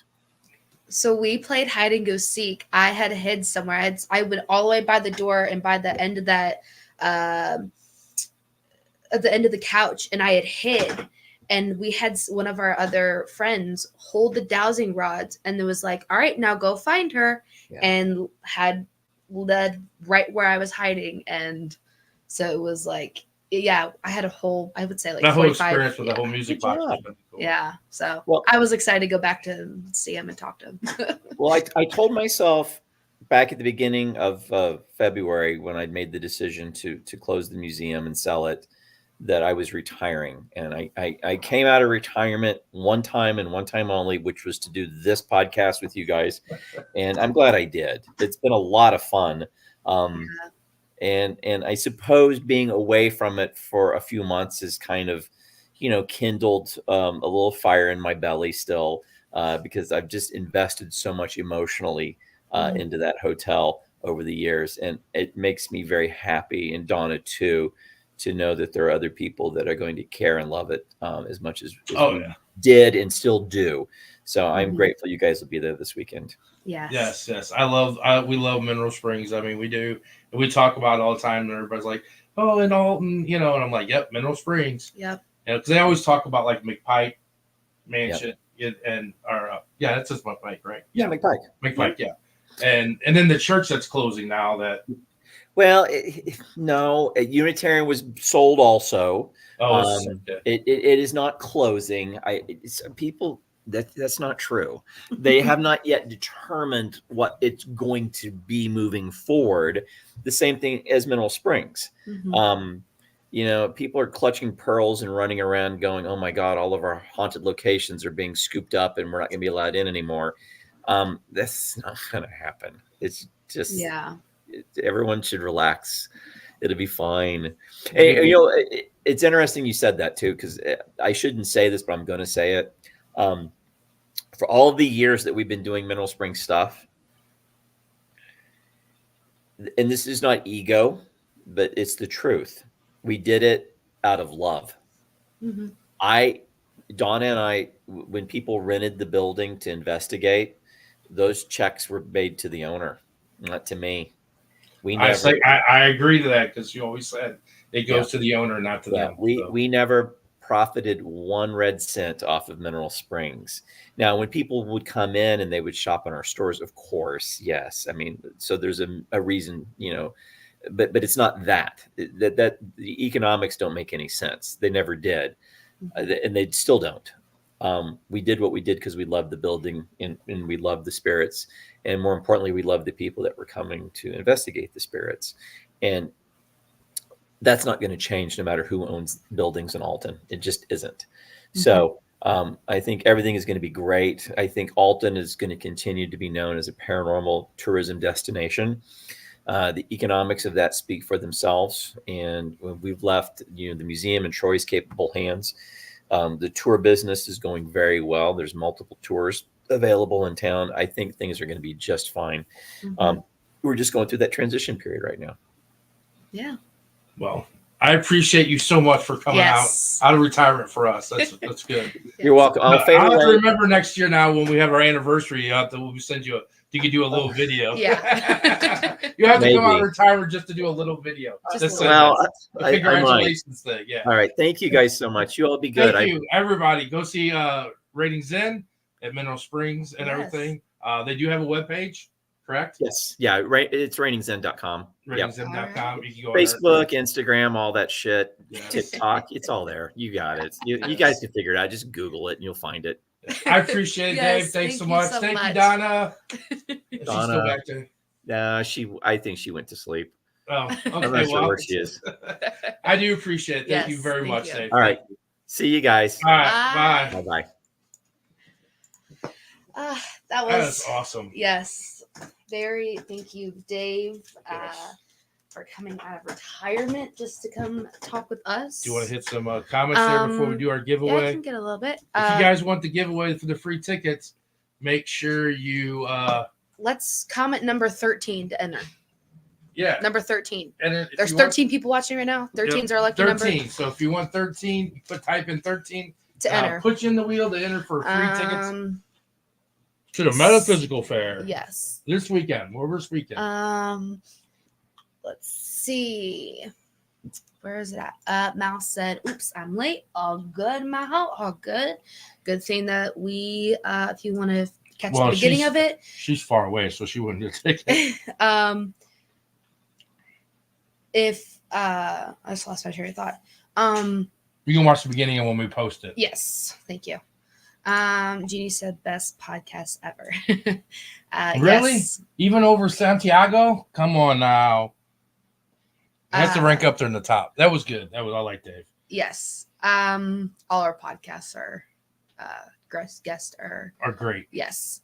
Mouse said everything and anything can be haunted. True, you are correct. It's all about the energy that the building has.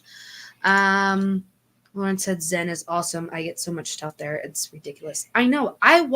That's the thing. Every single time we go to Mineral Springs, while he's doing the check, I walk around. And I really want to get one of their tarot cards, but I have not, as many times as I've been there, I've only seen half of the tarot cards. So if you see 13, let me know. I will. Lauren said, you're welcome for telling about Max, LOL. Susan? Why? Susan's working. These are for this weekend passes. Yeah, this is for this weekend in St. Louis at the Metaphysical Fair at St. Charles at the Maristar. We'll be speaking. Yeah. Our paranormal lecture will be at 1:00 on Saturday. Yeah. So if you don't, Mal, she's really far away. Mal, how are you gonna go? Aunt Kathy. Lauren. I'm surprised Lauren's not mad at me for mentioning the whole Bottle Works and Slaughterhouse thing. We always got into a debate about that. Oh. That's why I brought that up. Jeannie. Jeannie. Okay. That's it so far. You gotta give them a minute because it might be lagging. Heidi said we are all working. Yeah.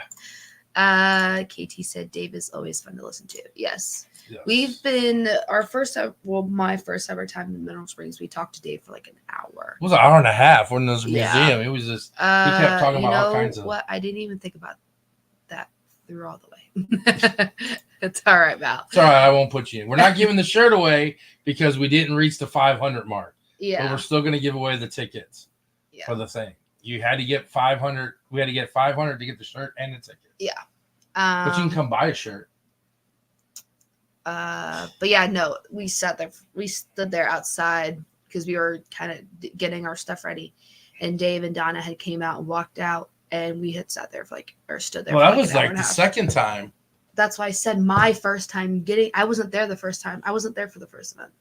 Oh. That's why I said my. Oh, first that's time. right. You weren't there for the first event. We stood there for an hour and a half, talked to them. Me, Doug, and Zach. We sat there for almost in the museum and talked to them. Yeah. I need to call Troy Taylor. I think I want the typewriter. Put that in our podcast. Well, talk to him. I have to talk to him because it's not in the thing. Be like, hey, maybe Troy. maybe he's trying to put somewhere else. I don't know. Maybe it'll be a giveaway at the. No, we're not going to give that. At the convention. Yeah. It has the raffle. Might be a raffle thing. Ooh. I gotta ask Troy Taylor for this. Oh, Gina said forever waiting. For what? Forever waiting. For what? What are you waiting for? Mouse said, I speak before I think. It's a problem I have. All good. So we got Susan, Kathy, Lauren, and Jeannie. Last minute. That's it? You have one more minute. If you want to give in the giveaway for 2 Metaphysical Fair tickets. You get 2 tickets to the Metaphysical Fair. Yes. She said Dan knows. Oh, I'm guessing it's about her that shirt. pink shirt. Lauren said Troy said he's still setting things up. He's probably building a setup. Oh, yeah. Probably getting stuff. I don't know. I want that typewriter. It's cool. You wouldn't even know if it was there if I would have said it. You're welcome. I would have eventually seen it. You saw it because it was the first thing off the bat. Heidi can't win. Said I will have my pink shirt. I know. I'll probably be wearing this. Gina don't have a shirt because I haven't ordered transfers yet. I have to get new transfers. So I'm sorry. I have to build money up to get transfers. All right. Well, spin it because no one's commented. All right. Well, we're spinning it. So here we go. No, I'm not going to be able to see.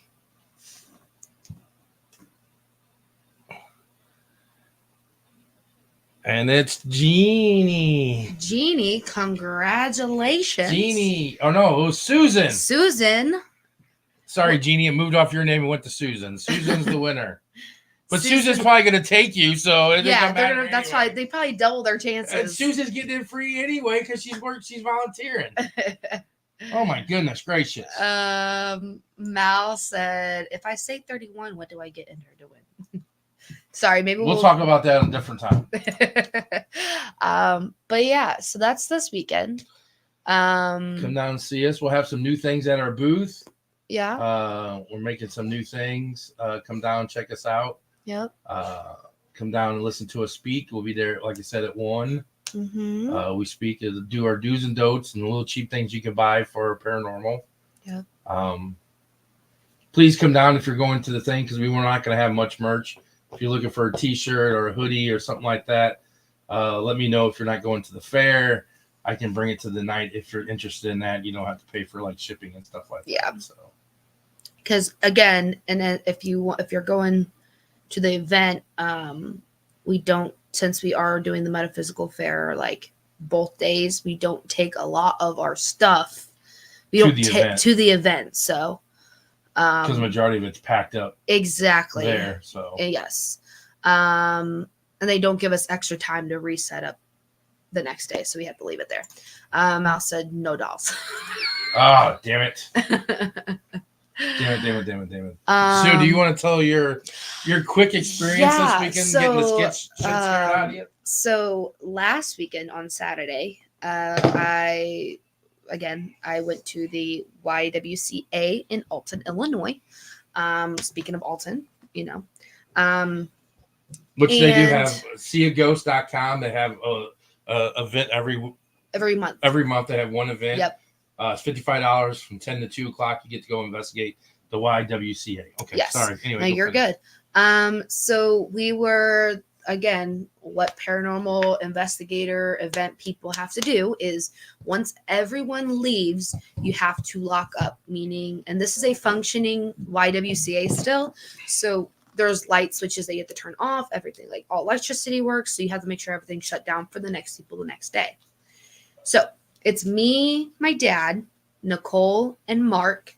We are all going to go throughout the building. Yeah, I didn't know I had to go. I didn't know that was part of I had to do that. Well, you didn't have to. I was going to sit down in the lobby. They were showing us some stuff that we hadn't people seen. don't get to see. Yes. Yeah. So they were like, "Hey, what have you seen the bathroom, the locker rooms?" And we're like, "No."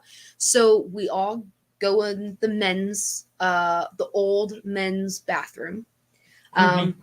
It's non-functioning, and it's all like the bathroom stalls don't work anymore. The showers and stuff. Yes. So and Mark's like, "Oh, I just found this a couple of months ago, or a year ago, or something like that." He goes, "Check this out," and you open the door, and it was a sauna and an old big ass jacuzzi that was sitting up on a platform. I don't know how people got into it. Yeah. But before me and Nicole had followed Mark and my dad into the boys' bathroom, she was like, "Oh, hey, have you seen the pool yet?" Which no one's allowed to go because there's plumbing issues with it right now. And they're trying to figure it out.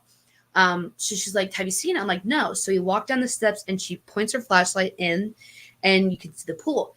Now, I've seen Mineral Springs pool.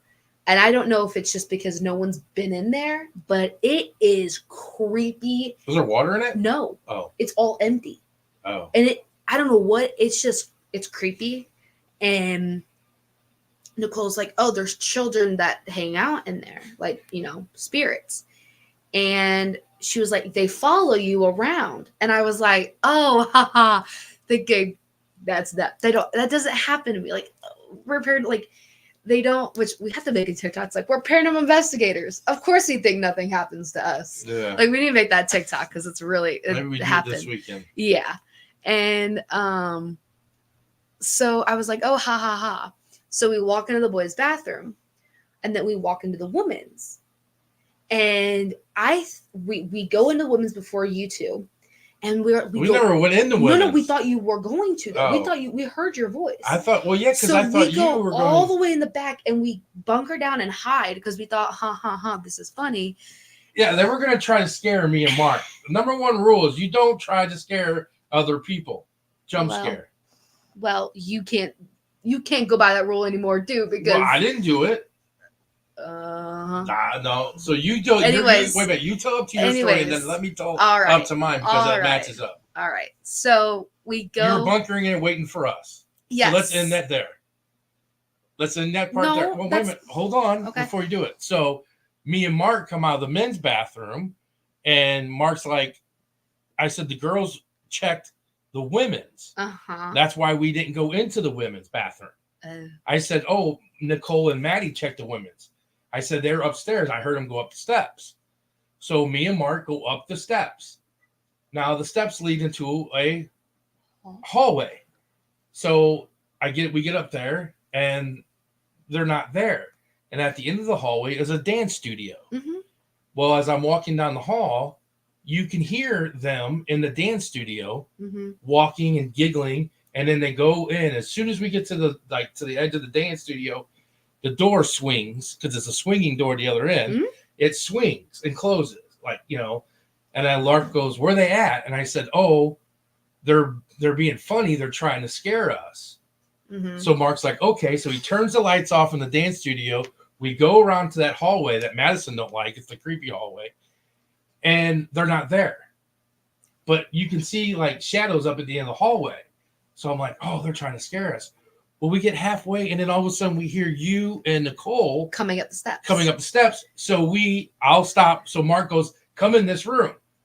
So I'll let her finish her story. So we're hunkering down in the women's bathroom, and I go, oh, they did. I don't think they came in. They went upstairs. Let's go. So we're going out, and we've reached the end. And what happens is the women's bathroom's here, and if you go a little diagonal to the right is the pool, and to the left is the door to get out and go up the steps right there. So as we're coming out of the room and we open up the door to go up to the steps, you hear get the creepiest freaking, you think of a creepy kid giggle right now in your head, and that is what we heard. I go, Nicole, did you just hear giggling? She goes, it's the kids. So we start going up the steps, and I'm like behind Nicole. She's in front of me. And now there's not a lot of space because I'm right on her tail. And they're wooden steps, and they creak. So my foot leaves the step behind me, and then there's another creak on it. And you can hear someone clear as day following us up the steps. And I go, Nicole, it feels like there's someone behind us. And I keep going faster. She's like, yeah, no, there's someone, they're following us. And I go, no, Nicole, they're following us. And I'm pushing her out of the way to go past her up the steps. Like, there's kids. And I like kids, but when they start becoming creepy and giggling, I don't like them anymore. And I'm like pushing her out of the way. I'm like, Nicole, there's someone following. She's like, yeah, there's someone following us. So we hear them. Now they're behind us now. And that's when they go into the room. So we go into the room, and I didn't know Mark's like, come in here. So Mark's going to try to scare them. So I'm like, where are they? They come down the hallway, and we can hear them, and they're giggling.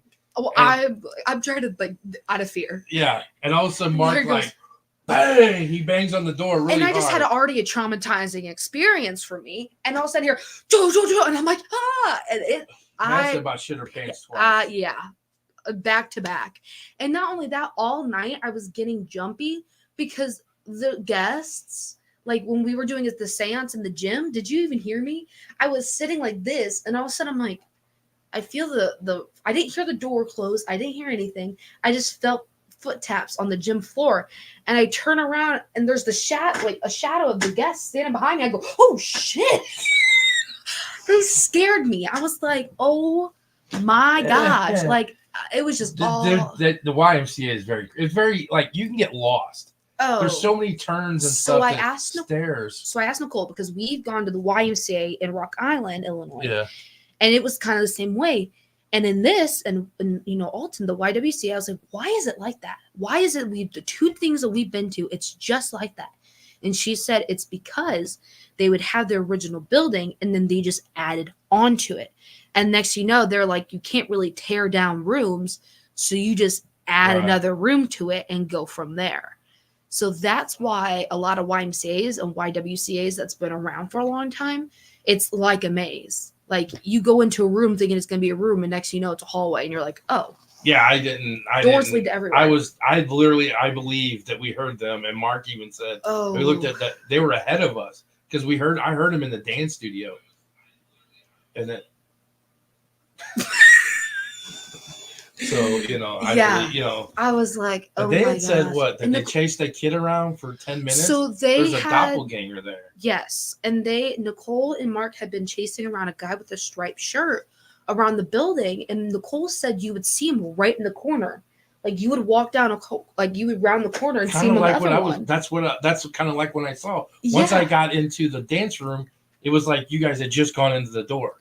Yeah. Like, you can always just miss, like, you're just missing. And like they chased the guy around, and next thing you know, didn't he say that they found out that some guy was wearing a striped shirt like that or something? Yeah, one of the guests were. Yeah, one of the guests were that night. Yeah. And then earlier that day, I don't know what it was, but they've had people on the roof. And we were in the weight room, and we had heard big, huge footsteps. And Nicole's like, is there someone on the roof? Yeah, I heard those too. Yeah. So it was it's very And I have active. to give Maddie credit. Mark made Maddie go up to the second floor attic. After they found out that I was scared. Yeah, after she got the little giggle scares, and then she got her shit scared when Mark banged on the door. Mark told her, after she told Mark that she was scared of her own shadow, Mark made her go upstairs and lock the attic door. And she did very well. Other than when she was walking up the steps, she was really shaky. I could see that. And I told her, don't do it. You know, Papa Bear kind of came out of that. I was like, you don't have to if you don't want to. Yeah, I was like, you don't have to do that. You're not, he's not going to, you don't have to just because he's telling you have to do that. Yeah. But she's trying to work through her fear. I am. And she was a lot braver when she was walking down because the doors were all closed. Yeah, but it was really funny though. Even though they could go through the door and still come get you. Yeah, I know. It's kind of like, when you put your blanket over your head, you feel a lot safer. Until this right leg starts you, hello. Yeah, like tapping you over the blanket. But they had not realized I was that scared. And I was like, yeah. Do you want to tell your limp experience? That all happened this weekend. Oh, yeah. Last Thursday, I was at Limp, and one of the ladies, if you've ever been to Limp, doing the Limp tours, the back stairs is very old stairs, and they it's almost like slices that very skinny on one side, big on the other. And one of the ladies was like, hey, I've almost already fallen down them. I'm really scared I'm going to fall down again. We were already on the second floor when she said this. So I was like, okay, we have to go downstairs in the basement, but what I'll do is I'll take you down the main stairs, not the back stairs, and then we'll meet up with the group. She was like, okay, thank you so much. I was like, but we do have to wait for the group to go because I have to make sure, because it's my job as the caboose, to make sure everyone follows Mark and no one's going off and trying to, investigate extra, because that's been an issue. So I said, I just have to make sure everyone follows him, and then I can take you down the stairs and we can, meet up with the group. She said, okay, that's fine. So we're sitting there, and now there's 2 pianos in the Limp Mansion that I know of on the second floor. One's original, belonged to the, Limps, and it is in the main hallway of the second floor all the way down at the end. And then there's a second one in one of the rooms, and it was the room next to us. Now, there had been some kids on the tour. They were already messing with the Ouija board while they were on the tour. And people had been messing with the pianos. So the group goes, and all of a sudden, it's just me and 2 of the girls I was going to bring down. And all of a sudden I hear, ding. And it's the piano. It's one of the notes. And I was like, it was the last tour of the night. I didn't want to have to deal with kids. And so I went like this to turn around the corner because it was at the end. It was the one at the end of the hallway. And I was about to be like, hey, tour's going that way. And there was no one there. And in my head, I'm going, okay, did I hear that right? And I turned to the 2 people and I go, did you guys hear that? And they go, oh yeah, the piano. Yeah, we heard that. And I was like, holy cow. I've never heard that much sound. Everyone's like, oh, if that piano goes off, I'm going to pee myself. I found out I won't pee myself, but I will be like, what the hell? But you know how we've always talked about if someone's running, conversations this weekend, the conversations that we've had on this podcast, if something's running at us, what are you going to do? Your flight is run. Fight or flight, I'm flying. Yeah, she's flying. My feet are going out of the way. Poor Nicole had got pushed out of the way. And I was like, Nicole, I'm so sorry. She goes, no, you're not. I said, I'm so sorry. Yeah, so that place is definitely creepy. Yeah, if you want to go investigate, seeaghost.com for and they don't profit off of it. All their costs I didn't know that, but all that money that goes back into the YWCA. The YWCA, they do hot meals for kids in the summer, and stuff. So any money that you do give for Mark to go see that, anything they need for budgeting, that's all money that goes right back. Mark, yes, seeaghost.com does not make nothing. They go and they return all that money right back to the YMCA. So it's a good thing. You're giving money to the YMCA and you get a free ghost on for it. Exactly. And that's really cool. Mark's got some really cool things. He gives you his IR cameras. Yeah. He has K2 mirrors, EMF readers, and digital things and stuff like that. Yeah. So, let me know and I can go and we can have all kinds of other equipment to play with. Yeah. Um. Do you want to wrap up some comments? Yeah. There? Heidi said bringing dolls. She's bringing me a bunch of stuff that she's Oh got. wow. Jessie said 13. I guess she was a little behind on the video because she had sent this after we had get the winner. Sorry. Let's see if Susan gives up her tickets since she's already going to be giving up. She probably just give him the genie. We can respin. Mal said bathrooms are the creepiest part of any building. Honestly, yeah.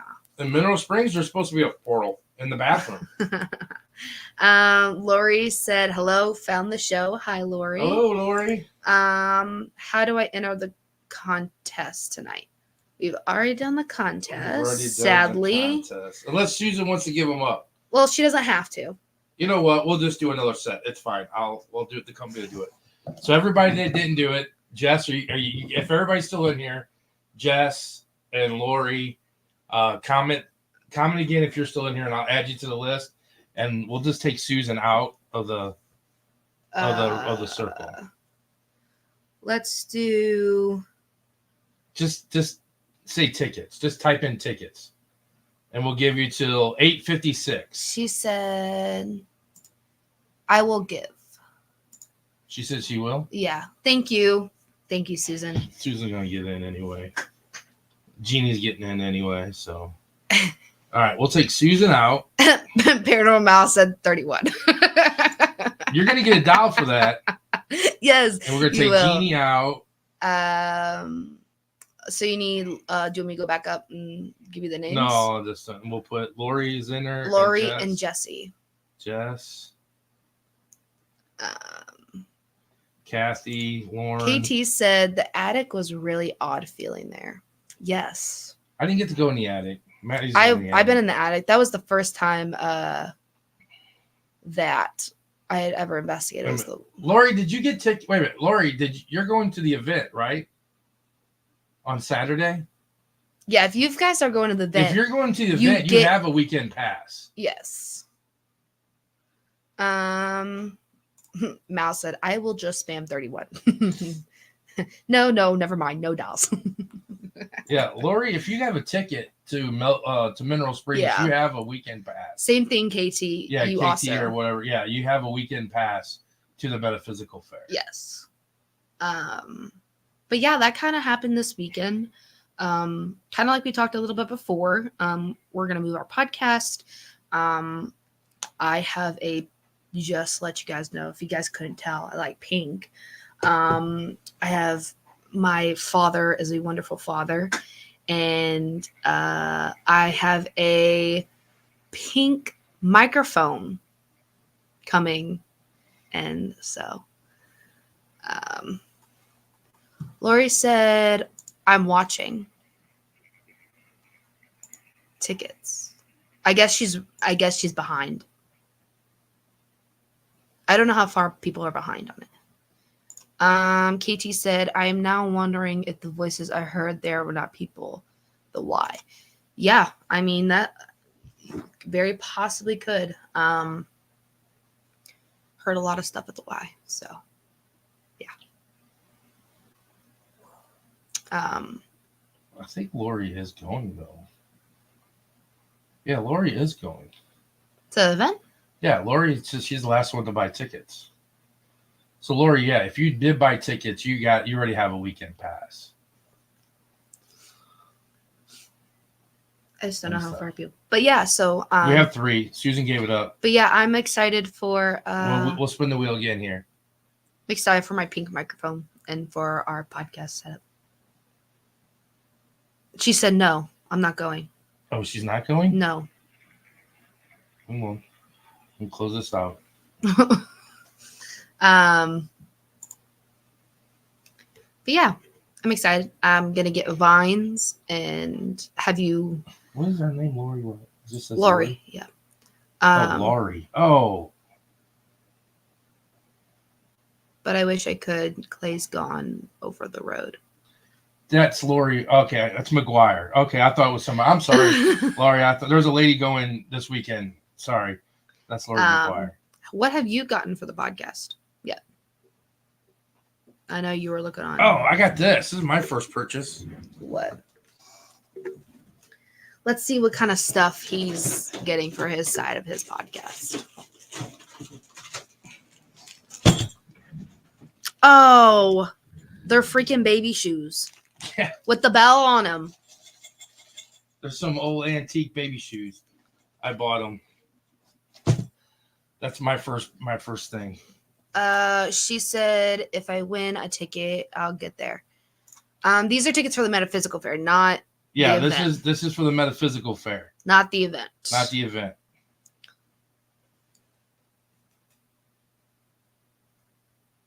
Come on, well, it's not working. Come on.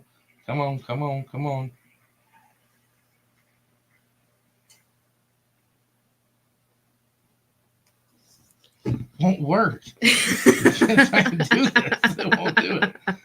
It's stuck.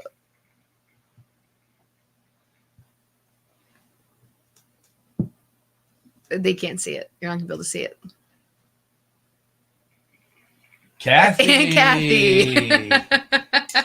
Kathy won. Congrats. I wonder who she's gonna bring. Yeah, I wonder who she's gonna bring. Uh, But Jess, Lori, come on out if you can. It's in St. Charles. I was just in. Well, you're in Joplin, correct? Close to it. Lori is. I think. well, but yeah, so we're excited. We're getting more things for the podcast, and Yeah, we're definitely moving the podcast to St. Louis Haunted Mansion. So we're gonna have to go do a GoFundMe for laptops. No, just joking. Because we have to get laptops and stuff for to do it because we can't take a computer. no, that's Can't too take her much. thing because I need it for here.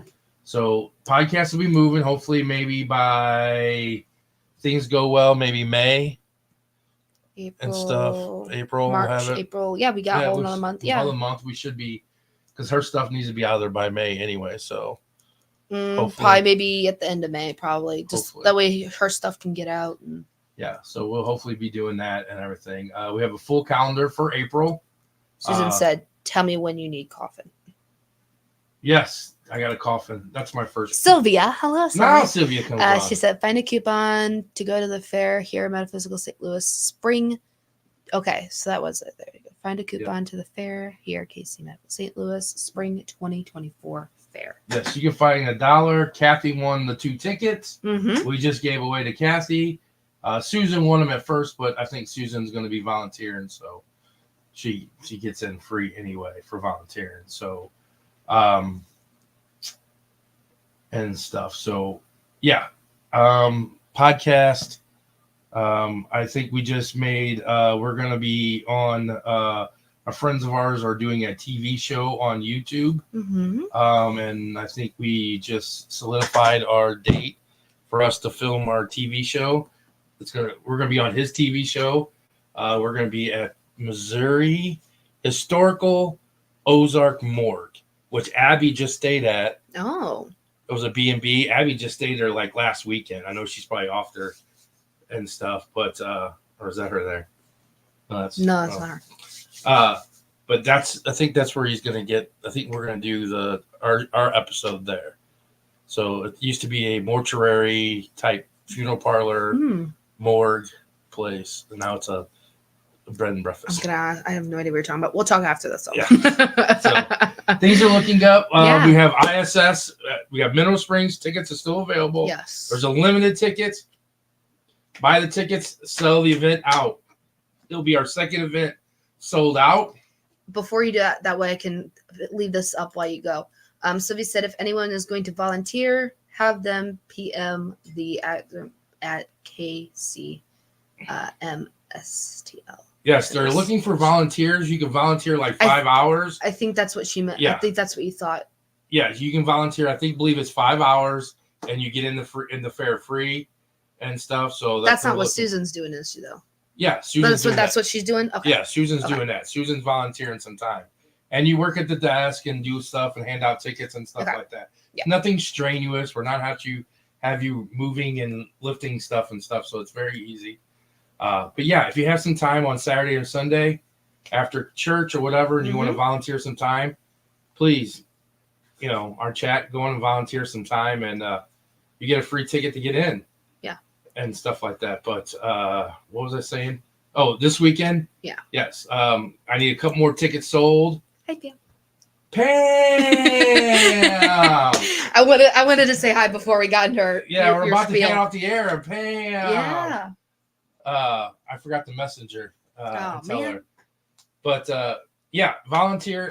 We'll be buy our tickets this weekend. I think we got under 5 left, and then we're sold out, which will be our second sold out. It's 2 events in a row that we've sold out. ISS, that's our next big event in Fowler Theater. Friday night is ISS. This will be Haunted Souls Paranormal last time ever attending ISS. So come on out. It's going to be like a goodbye bash type thing. That can come up in future, what's going on with that. But there's going to be some people there that are going to help us work. And it's going to be their last time there too with some stuff. So, and then the next night is Fowler Theater in Benton County Jail. It's 2 for the price of 1. So you get 2, you get the theater and the jail, and stuff like that. That's in April. And then, of course, May is the other KC the Galactic Expo in Nashville. Lots House. It's going to be awesome. What day is that day? That is the 18th and 19th of May. If you go on to hauntedsoulsparanormal.com, under the 3 little buttons or 3 lines and click on, it says booking or events. And it says conventions and fairs. I just updated that last night. Did you go and look at that? No, you didn't. No. See?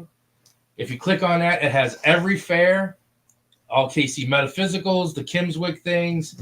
It has everything other than the October Metaphysical and November Metaphysical, because they don't have those out yet, the advertisement for them.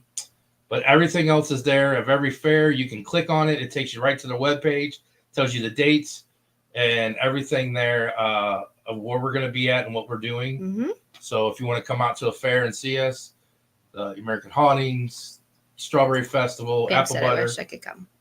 I wish you lived closer too, Pam. That'd be great. Maybe one day we'll go out and investigate with Pam. And we'll just make a special trip to Pennsylvania. Yeah. Hey, they got some pretty cool stuff there. They do. How far are you from West Virginia, Pam? I can get you to come down to West Virginia when we're in September. At least for one night to investigate with us. That'd be awesome. But other than that, I thank Dave for coming out of retirement and come talking to us. Thank you, everybody, for that. I hope you got some very interesting St. Louis local people. Got some interesting stuff about the hotel and everything. If you are... she said, too far, LOL. West Virginia's too far, too? Yeah. Maybe one day we'll get to there. Maybe we'll get to Pennsylvania. But, next week... next week, it's just me and Maddie. We'll talk about the fair, what we got at Mineral Springs. Hopefully, Madison will go through some video and capture anything that we, show what we capture. Yeah. She's so excited. She was supposed to have the music box footage. I was going to, but we had Dave on. I know, but still, you could have still Okay. Well, I didn't know that, so. All right. But hopefully, we'll get some new. But other than that. You heard it here, folks. Stay spooky.